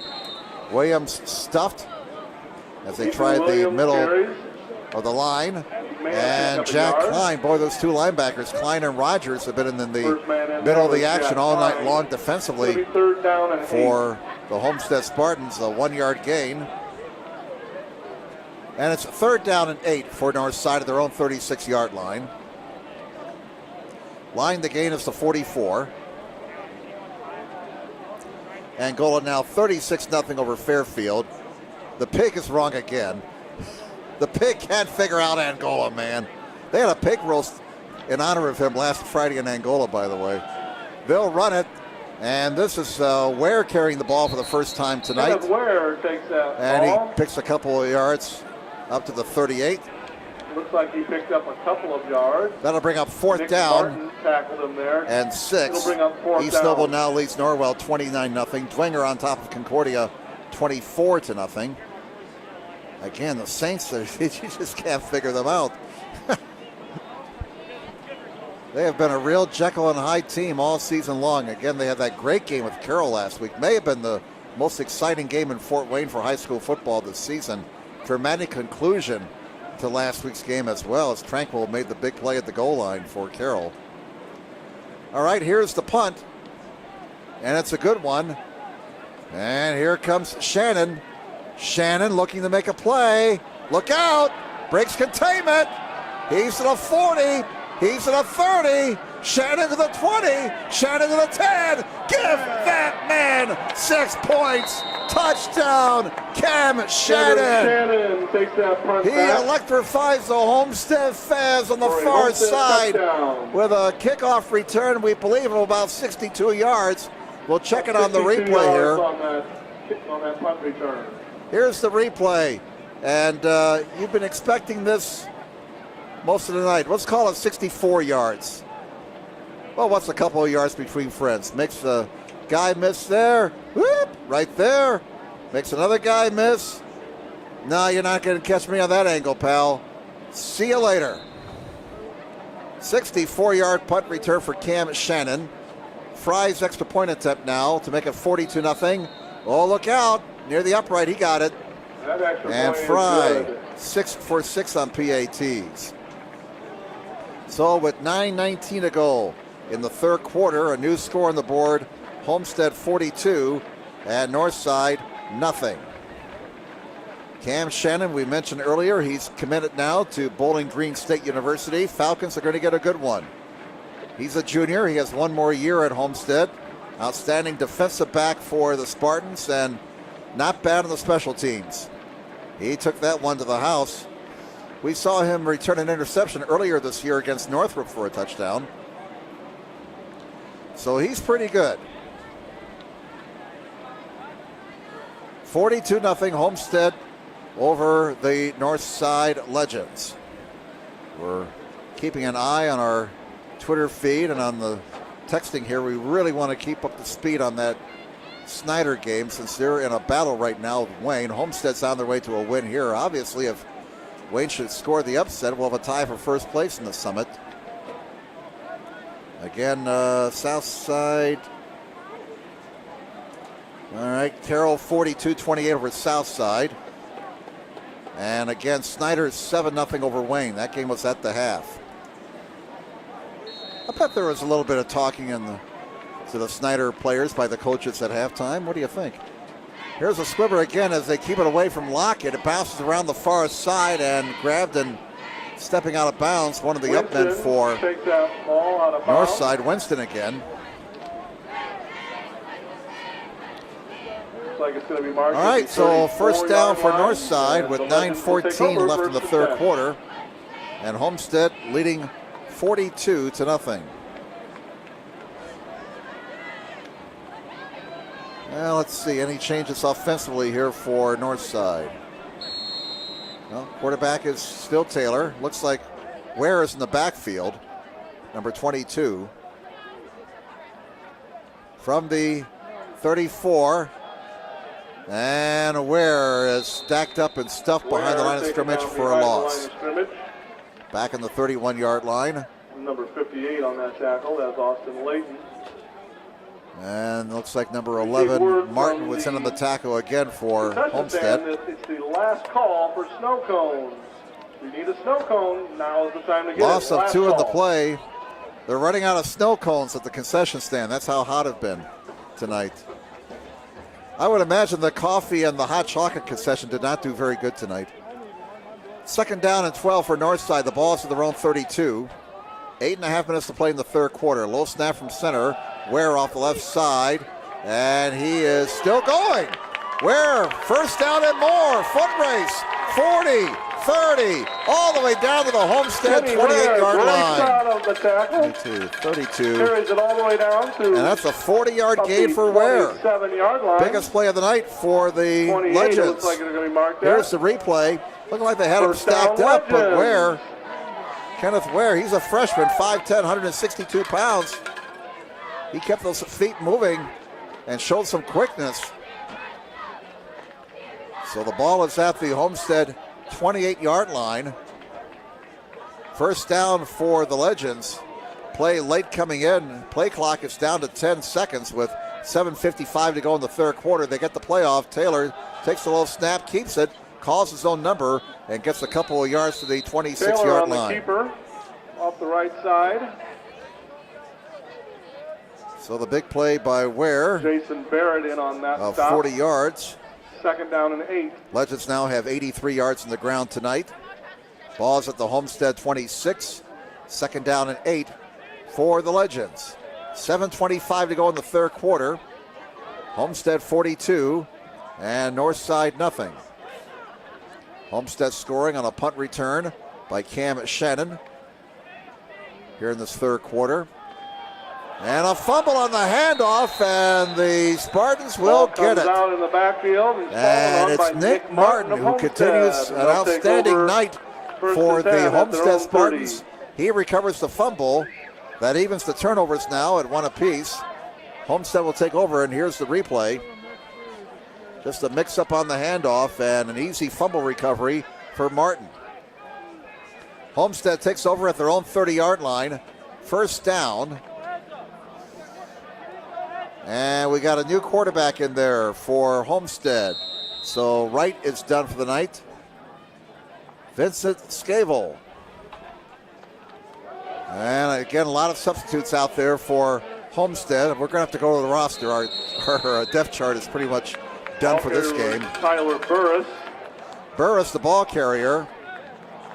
Sam and Dick Burris got and about a Chase yard. Campbell in on that tackle. I would imagine with a 42-0 lead, Coach Zellman has told his offense, that said, no more throwing tonight. Really got nothing to prove now in the passing game. So Jaya Wright is probably done for the night, more than likely. Passed for 264 yards and 4 touchdowns in the first half. Scavell now in the game quarterbacking. And he'll, well, what I know. The pass is incomplete over the head of his intended receiver. So much for not passing. Jim, just stop coaching up here. That'll bring up 3rd down. Pass ahead of intended for James Campbell's. So that brings up 3rd down and 8 for Homestead. The ball is at their own 33. 6:22 to go in the third quarter. Homestead leads 42-0. West Noble 13-0 over Garrett. What's happened to the Railroaders here? Warsaw 21-0 over Goshen. Scavell throws on the run, got a man in midfield. A first down to the 42 of Northside. That was Vincent Scavo's pass. Scavo, I'm told. Jalen Harris in on the tackle. That was good for a Homestead first down. Still trying to find out who that guy made the catch. That's number 84. We got a lot of new guys in the game now. Larman. Oh, that was 84. Lorman. Colton Lehrman made the catch. So a first down to the 42 of Northside on that pass. And the quarterback keeps it to the 35 to the 34-yard line. Keeper by Scavo. Scavo in there, quarterback now. Jalen Harris on the tackle. Harris credited with the tackle.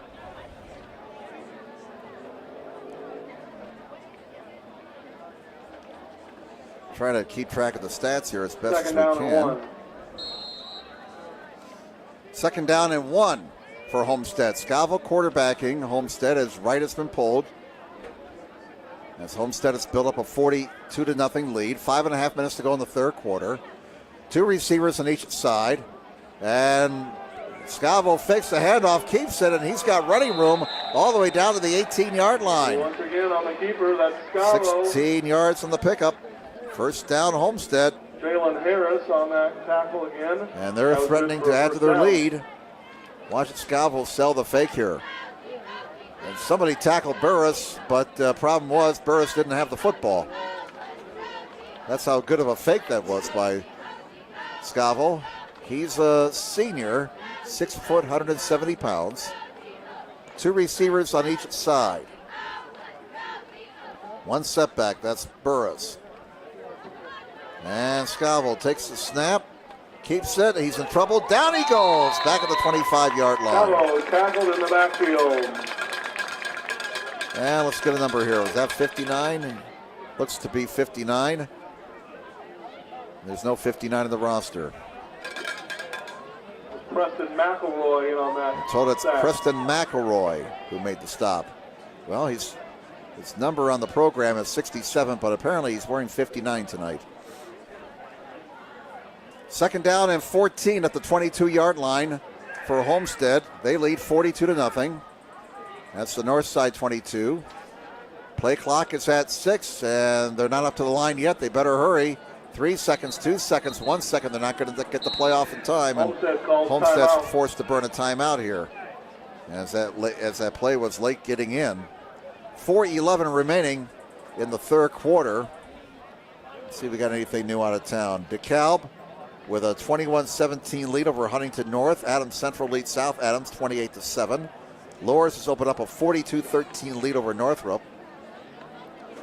Dwenger 24-0 over Concordia. And let's see here.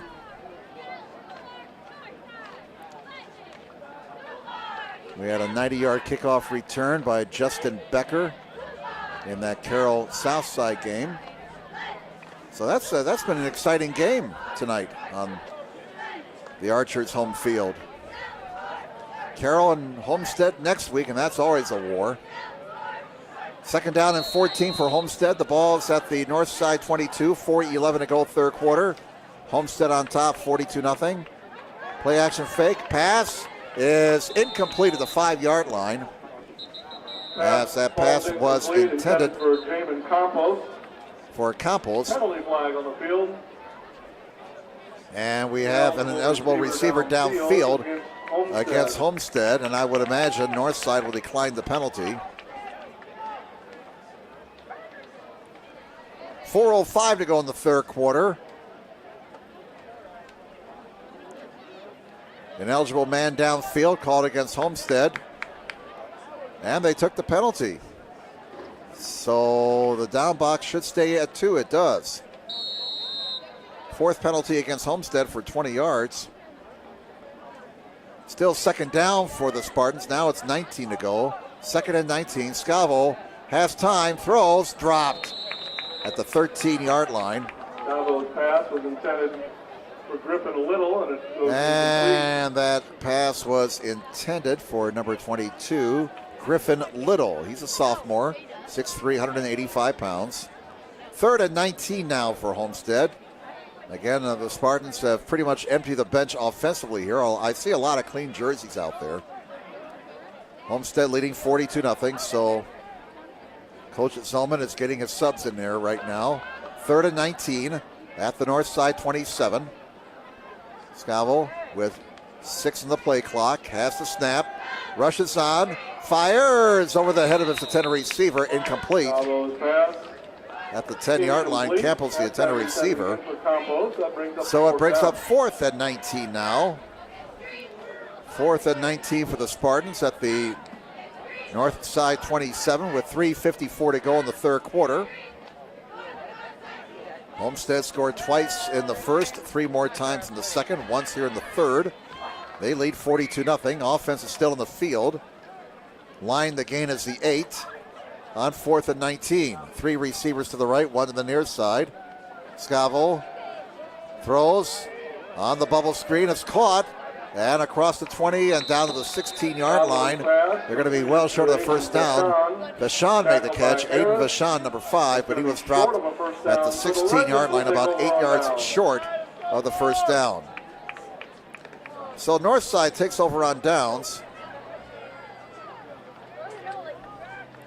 First down for the Legends at their own 17-yard line with 3:45 to go in the third quarter. 42-0. Homestead with the lead.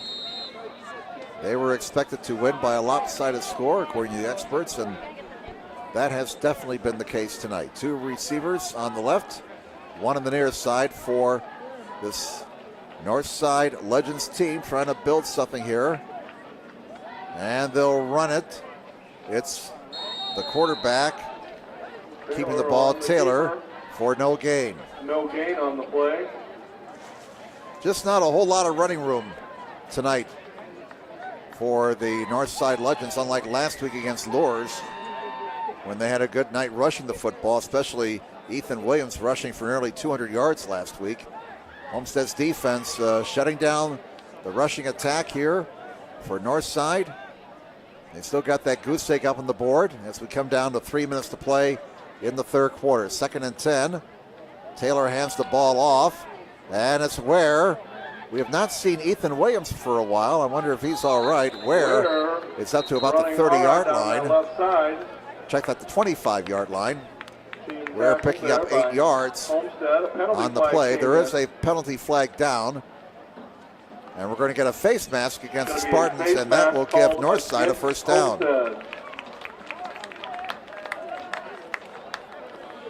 Well, let's see down here on the Northside bench. Again, we have not seen Ethan Williams for a couple of series, and hopefully he's okay. Ware now in the backfield for Northside. First down for the Legends with 2:48 to go in the third quarter. Homestead on top, 42-0. The ball is at the 29-yard line, 1st and 10. 2 receivers to the near side, 1 to the left. And Ware off the left side is stacked up behind the line of scrimmage and driven back. May have gotten back to the line of scrimmage. A lot of white shirts around the football there. And that's Cam Rogers in on the stop, a loss of 1. 2nd down and 11. 2nd down and 11 for Northside. The ball at their own 28. We're coming down to 2 minutes to play in the third quarter. Homestead on top, 42-0. Quarterback Taylor just got the play from the bench. He comes back into the formation. Play clock is down to 6, down to 5, 4, 3. They get it off. Low snap. Taylor rolling to his right, throws, and it's caught. Flag is down. Armstrong with the catch at the 40-yard line. That's a first down. Well, now they've put him down at the 39. There is a flag down on the play. Let's check it out here. Pickup of 11 yards. And the players are acting like it's against Homestead. Here's the replay. They're talking with the north side bench. They're talking with Coach Brevard down here. So it looks like it's against Homestead. Clock is stopped with 1:42 to go in the third quarter. And pass interference called against Homestead. Being called against Homestead. It's a first down either way for Northside. There's 6. The 11 yards on the pickup. That's the first completion of the night for the Legends. Well, they're going to take it back to the line of scrimmage and mark it off 15 yards. And that'll be a first down, 15-yard penalty against Homestead. That's the Spartans' 5th penalty tonight for 35 yards. First down for the Legends at their own 43. And they start the clock up. Low snap again. Taylor in trouble. Taylor throws and has a man caught by Armstrong and he's going to get a first down. Still fighting. He's up to the 42-yard line. A gain of 15 yards and a first down for Northside. So Taylor with a couple of completions on this possession. Legends first down.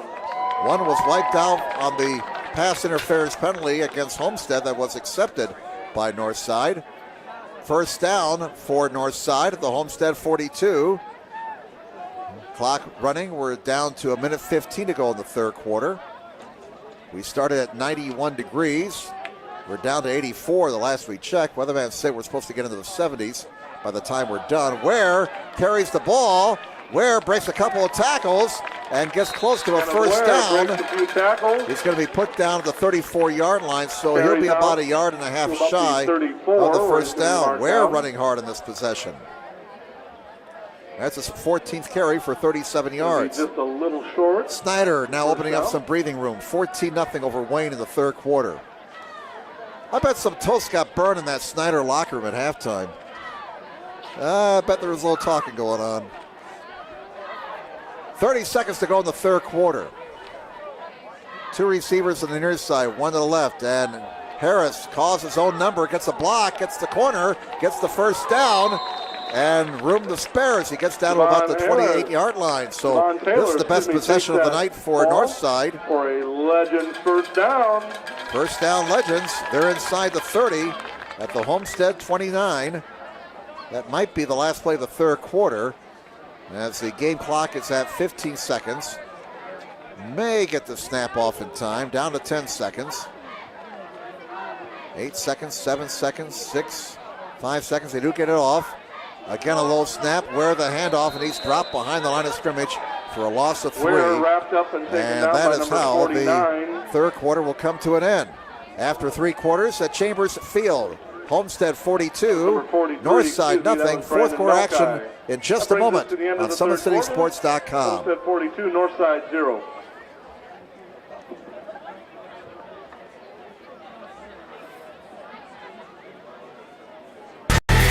Friday Night Lights. Fort Wayne football from the comfort of your own home, or when you're on the go. The same night the pigskin touches the end zone or is stopped dead in its tracks. 10 teams, 5 games, 1 website. SummitCitySports.com. Live streamed high school games, score updates, and news hub for all Fort Wayne athletics. Find us on Facebook, Twitter, YouTube, and SummitCitySports.com. How do you design one of the most advanced ERs in the country? At Parkview, we did it by focusing all our attention on you, the patient, by involving doctors and nurses in the design process, by creating quieter, more private spaces, and by leading the region in heart, stroke, and trauma care. This is not your typical emergency room. It's Parkview. In an emergency, isn't this where you'd rather be? Parkview, your partner in health.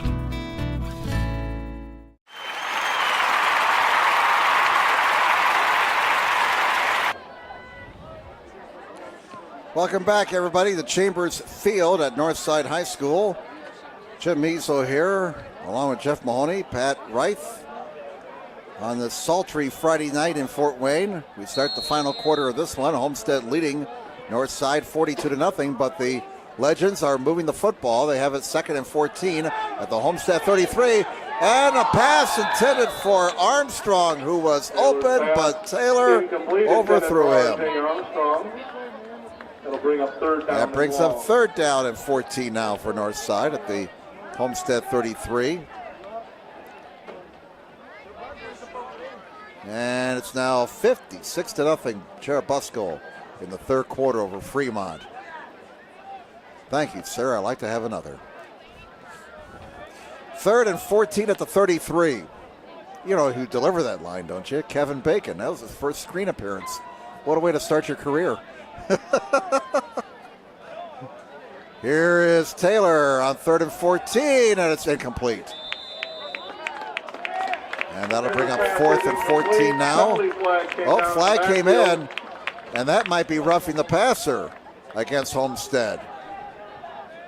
If that's the case, yes, indeed, roughing the passer against Homestead. Personal foul penalty. That will give Northside a first down.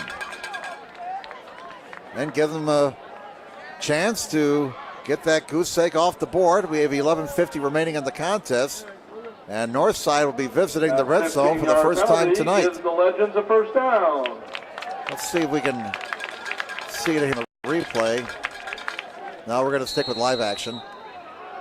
First down and 10 at the 18-yard line for Northside. Legends in the red zone for the first time in this game. Quarterback Javon Taylor comes in, number 5, after getting the play from the bench. From the 18, Taylor throws, nearly intercepted. That quick pass went off one of the linebackers' hands. Intended for Armstrong, but incomplete. They'll bring up second down at the 18-yard line. And again, with the substitutes in the ball game, sometimes the uniform numbers don't match what's in the program. Second down and 10 at the 18-yard line with 11:45 to go in the game. Homestead leading 42-0. Just one touchdown here in the second half. That was a 64-yard punt return by Cam Shannon. Second and 10 from the 18. Taylor, play action, down the middle. He goes for Armstrong. Over his head, incomplete. Well covered as well. Incomplete in the end zone. And that brings up third and 10 for the Legends at the Homestead 18-yard line. 11:40 remaining in the contest. Homestead and Carroll next week at Carroll. I would imagine there'll be a large crowd there. Third down and 10 at the 18. And only 10 on the play clock, and boy, they better hurry here. 7-6-5 as Taylor takes his position. 3-2, they get the snap off in time. And it's a play action. Taylor in trouble, and down he goes at the 22-yard line. He was brought down by about 3 or 4 guys. Let's get some numbers here. Looked like Blake Sutton was in there along with 56 Dwayne Thompson. Both of them sophomores. Dwayne Thompson in there on that tackle. Loss of 5 in the play.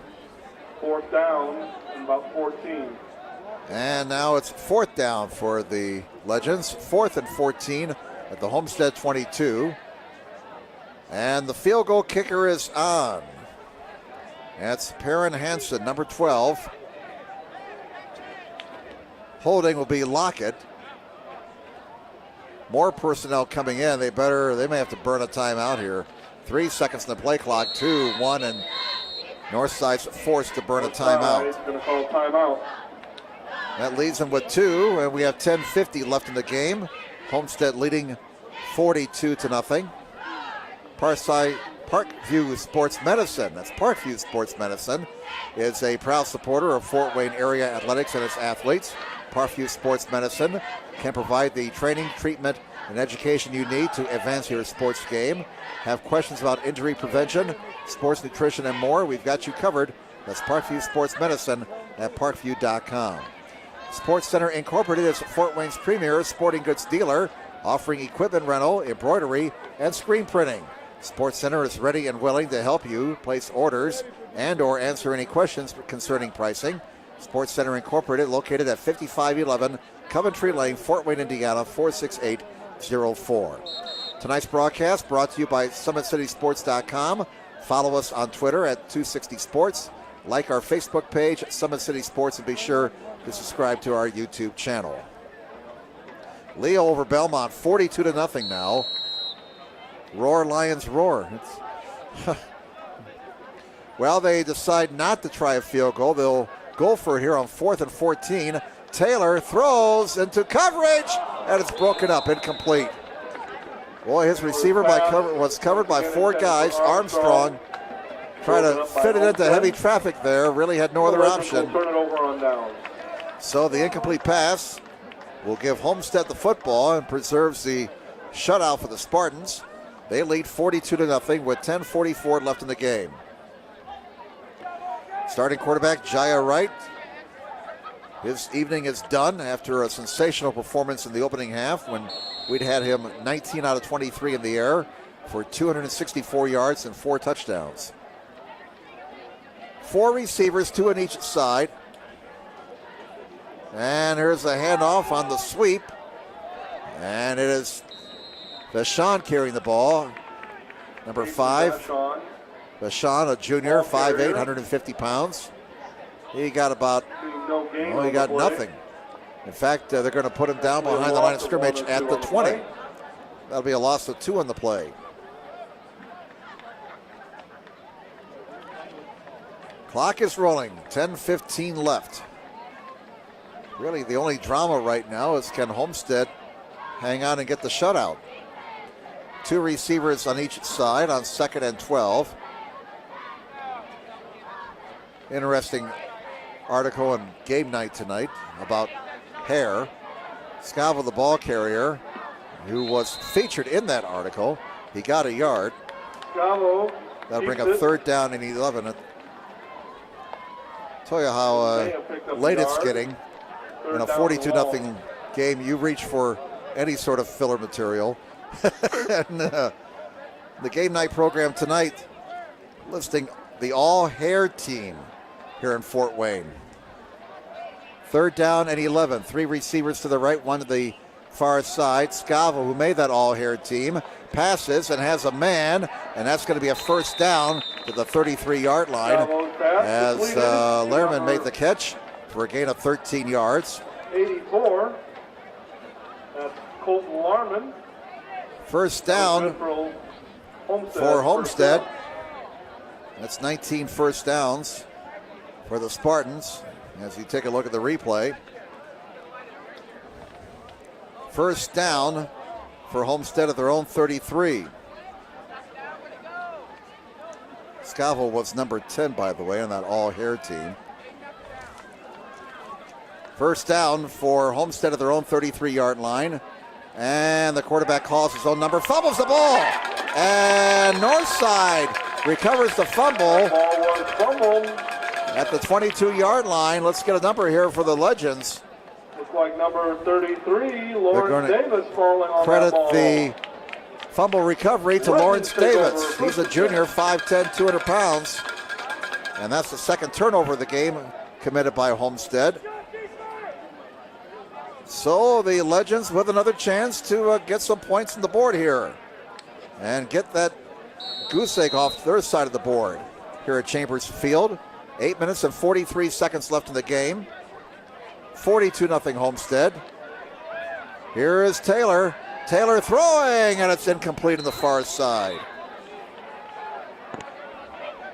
Armstrong, the intended receiver. Brings up 2nd down. And it's now 2nd down and 10 for the Legends. Ball is at the Homestead 22-yard line. 8:37 left in the game. 42-0. Homestead on their way to improving to 5-1. Northside will drop to 0-6. So Homestead will stay in 2nd place in the Summit. Last we heard, Snyder was leading Wayne 14-0 in the 3rd. Wenger was leading Concordia 24-0. Here is a handoff and opening a room for Ware. Give that man 6 points. Kenneth Ware to the house from 22 yards out, matching his uniform number. The 22-yard run up the middle. And Northside is on the board with 8.5 minutes to go in the game. The Spartans' bid for a shutout is done. Northside takes advantage of the Homestead turnover. Ware taking it to the house from 22 yards out. That comes with 8:30 left in the game.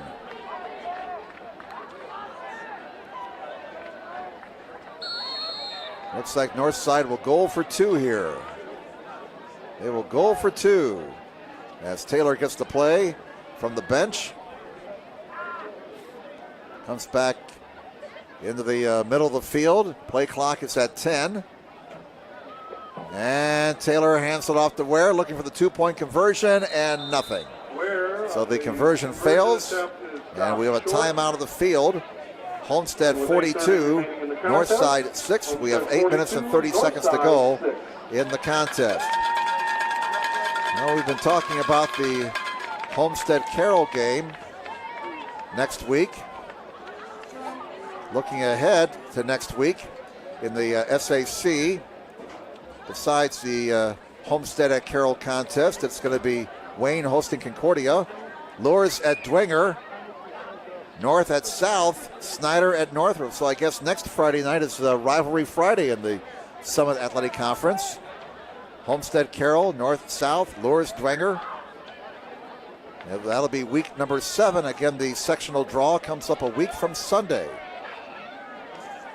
We'll find out a week from Sunday who will play who and where they will go come sectional time, which will be starting up on October 20th, not that far away. All right. Anything new here? Eastside over Prairie Heights, 17-7. Prairie Heights really giving Eastside a heck of a ball game tonight. Central Noble 35-14 over Lakeland. That game's in the 4th. And Cherubusco all over Fremont, 55-0. In the matchup of Eagles, Cherubusco Eagles, Fremont Eagles. Angola was winning big. East Noble also winning big, 43-0 over Norwell. As we await the kick now from Piran Hansen, 42-6. Homestead leading north side. A line drive down to about the 9, up to the 20, up the middle, up to the 35, and out to the 38-yard line. Nice return there. That was Morgan Lamont taking that kickoff. And let's get that number. That was to about the 38-yard line. Rosters back here. Will be taking over first and 10.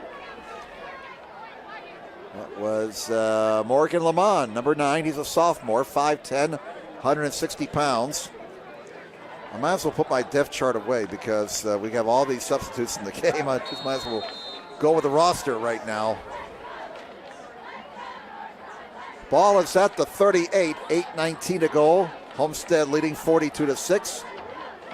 Scable's been quarterbacking here in the second half. They'll keep it on the ground for about 3 yards. That was number 45. As Burris was the ball carrier once again. By Preston McElroy. Homestead's picked up 3 on the play.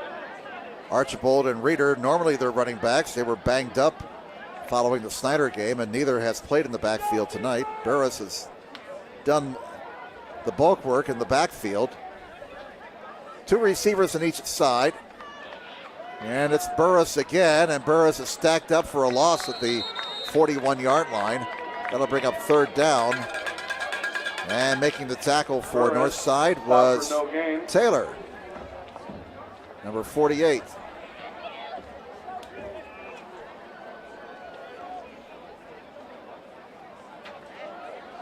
So a loss of a couple brings up 3rd down and about 7 for Homestead at their own 41-yard line. Arvonta Taylor, number 48, a junior, making that last tackle for Northside. Coming down to 7 minutes to play in this one. 2 receivers on each side. The pass is caught. That's going to be a 1st down and a pickup of 10 yards in the play. Complete. And that pass was caught by number 22, Little. Griffin Little making a big play right there. And a 1st down for Homestead, their 20th.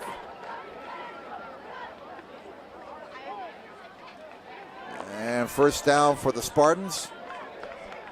They're at the north side 49-yard line with 6:45 to go. Got another quarterback in there. Ooh, that running play didn't work.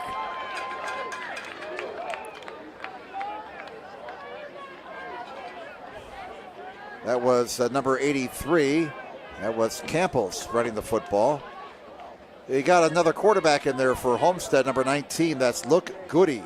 He's a freshman, 6'3", 150 pounds. Loss of 4 in the play. As we come down to 6:10 to go. 42-6 Homestead. 2nd down and 14 for the Spartans at their own 47. Goody's looking to throw. He'll run. And he's up to the 50, and he's got a down to the 48-yard line. He'll pick up a 5 yards.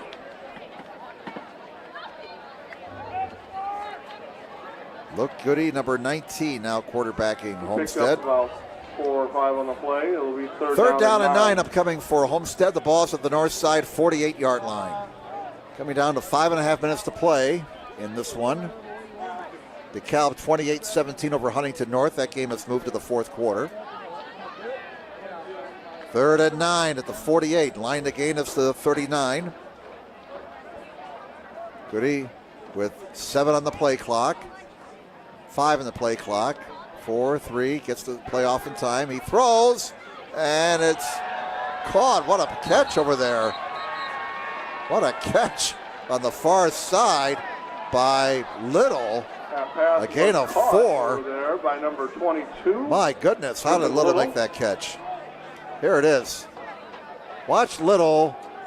Oh my goodness. 4th down. 4th down and 6, and Homestead will kick the ball away here. Justin Bailey punting for the Homestead Spartans. Back deep to receive is Lockett.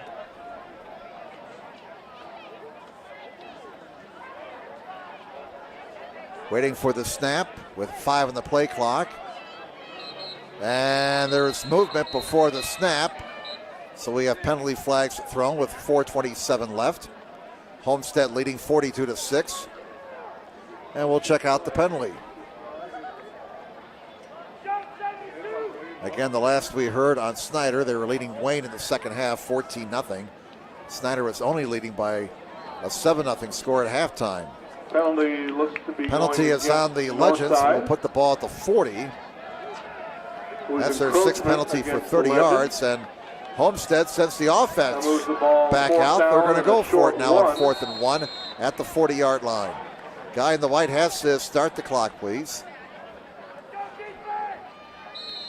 And now we have another whistle. Northside will call a timeout. That leaves them with 1. So we have 4:17 left. Why don't we take this break? We'll step aside for a few seconds. Back to Chambers Field following this timeout. Friday Night Lights. Fort Wayne football from the comfort of your own home. Or when you're on the go. The same night the pigskin touches the end zone or is stopped dead in its tracks. 10 teams, 5 games, 1 website. SummitCitySports.com. Live streamed high school games, score updates, and news hub for all Fort Wayne athletics. Find us on Facebook, Twitter, YouTube, and SummitCitySports.com.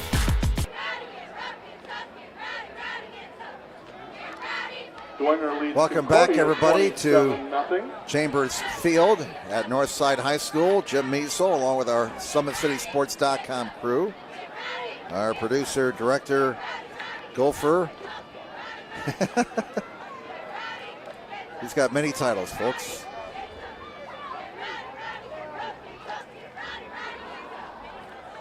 Jeff Money, along with Pat Reif.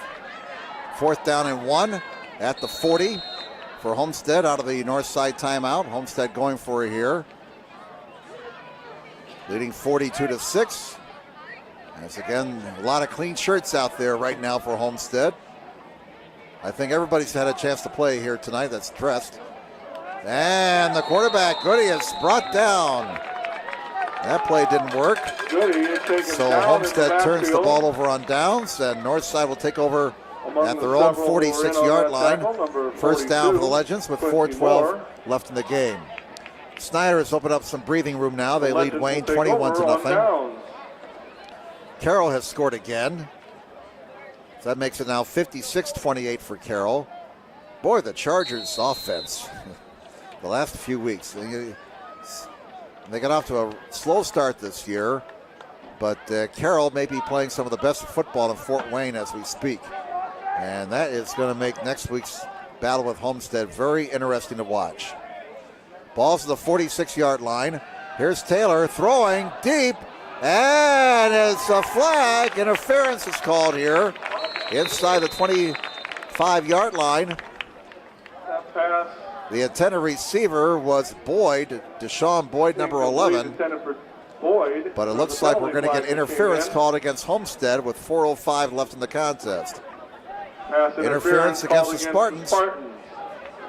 That'll be their 7th penalty for 65 yards. And that'll be a 1st down for the Legends. The 15-yard mark off will put the ball at the Homestead 39-yard line.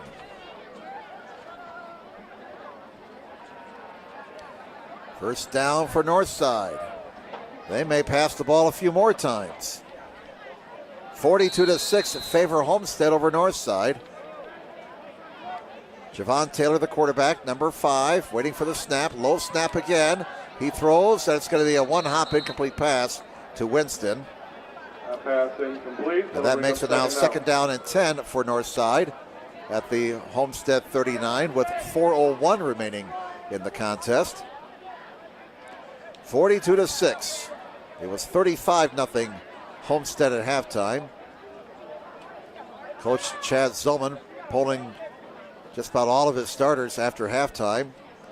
Starting quarterback Jaya Wright has not seen any action here in the second half after passing for 264 yards in the first half and 4 touchdowns. Second down and 10 at the Homestead 39, and a fake. Quarterback keeps it. Taylor with some running room. Taylor's hit at the 33 and drives forward to the 31-yard line after a gain of 8 yards. 31-yard line. So the Northside rushing attack has gone over 100 yards tonight. 79 and 47. That's 116 yards unofficially, if my math is right.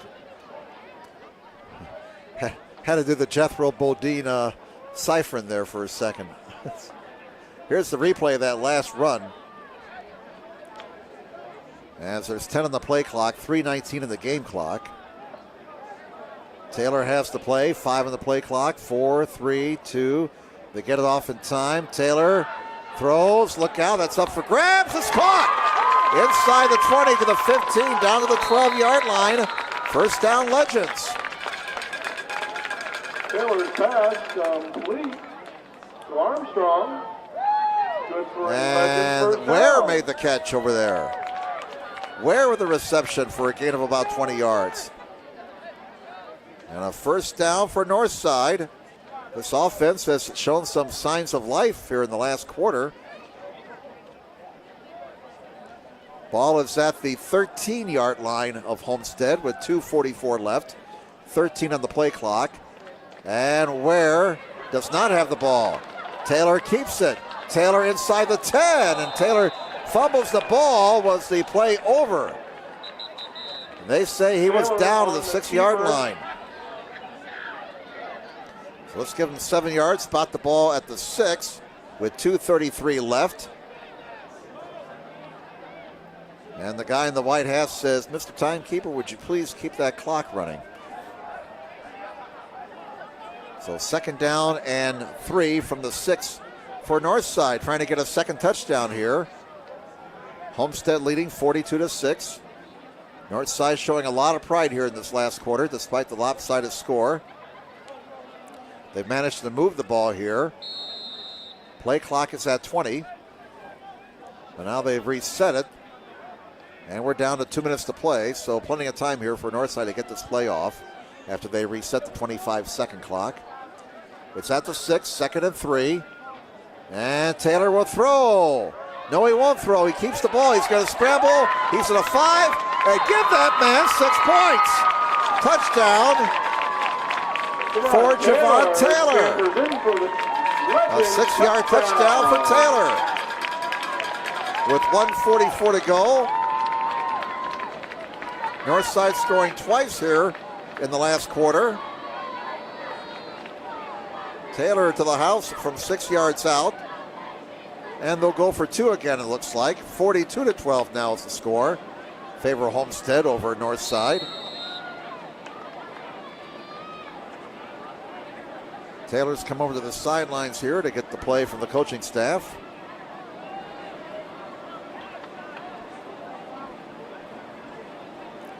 Again, you folks here at Northside who are logged on, give Coach Brevard a chance. He's building something here at Northside. Here's the pass, and it is, did he catch it? He did! 2-point conversion. 2-point conversion. Who caught it over there? In the end zone by R.J. Armstrong. R.J. Armstrong made the catch. For the 2-point conversion. Taylor to Armstrong. And a new score on the board with 1:44 left in regulation. It's now 42-14. Homestead with the lead over Northside. And here's the replay of that last play. Or is this the touchdown? This is the touchdown, and nice job by young Mr. Taylor as he faked the pass, scrambled in for the score. Once again, tonight's broadcast being brought to you by SummitCitySports.com. Follow us on Twitter at 260 Sports. Like our Facebook page, Summit City Sports, and be sure to subscribe to our YouTube channel. 1:44 left in this one. Homestead 42, Northside 14. Legends getting a couple of touchdowns here in this last quarter.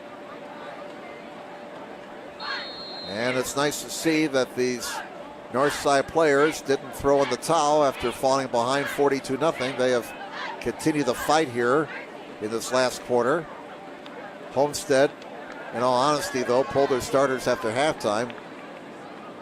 Here's the kick, down to about the 10-yard line, up to the 20, the 25, the 30, still going to the 35, and down to the 38-yard line. Morgan Lehman taking that kickoff. That was returned by number 9, Lehman. Morgan Lehman, number 9. He's a sophomore. And got up to about the 37-yard line. So with 1:36 to go, one timeout left for Northside, 2 for Homestead. And one would have to assume that Homestead will snap it 2 or 3 times and we'll be done here.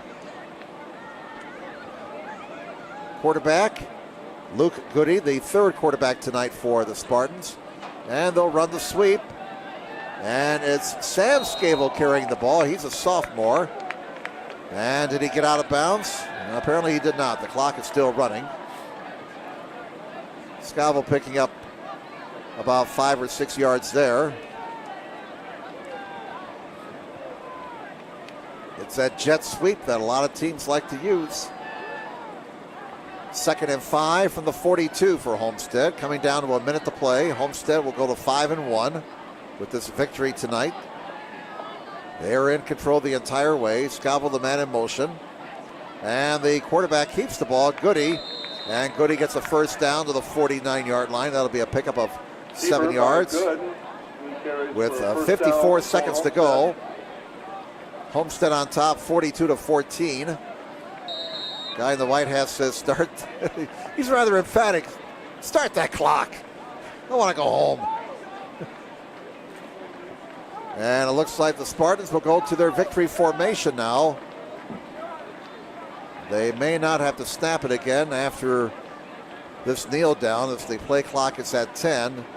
Yeah, this will be the last snap of the night. Quarterback Goody will take a knee. There's the snap, there's the kneel down, and they don't have to snap it again. The two teams start to shake hands, and this game is over. Your final score tonight here at Chambers Field. The Homestead Spartans 42 and the Northside Legends 14. We'll take this final timeout and come back with a recap in just a moment here on SummitCitySports.com. Friday Night Lights. Fort Wayne football from the comfort of your own home. Or when you're on the go. The same night the pigskin touches the end zone or is stopped dead in its tracks. 10 teams, 5 games, 1 website. SummitCitySports.com. Live streamed high school games, score updates, and news hub for all Fort Wayne athletics. Find us on Facebook, Twitter, YouTube, and SummitCitySports.com. How do you design one of the most advanced ERs in the country? At Parkview, we did it by focusing all our attention on you, the patient, by involving doctors and nurses in the design process, by creating quieter, more private spaces, and by leading the region in heart, stroke, and trauma care. This is not your typical emergency room. It's Parkview. In an emergency, isn't this where you'd rather be? Parkview, your partner in health.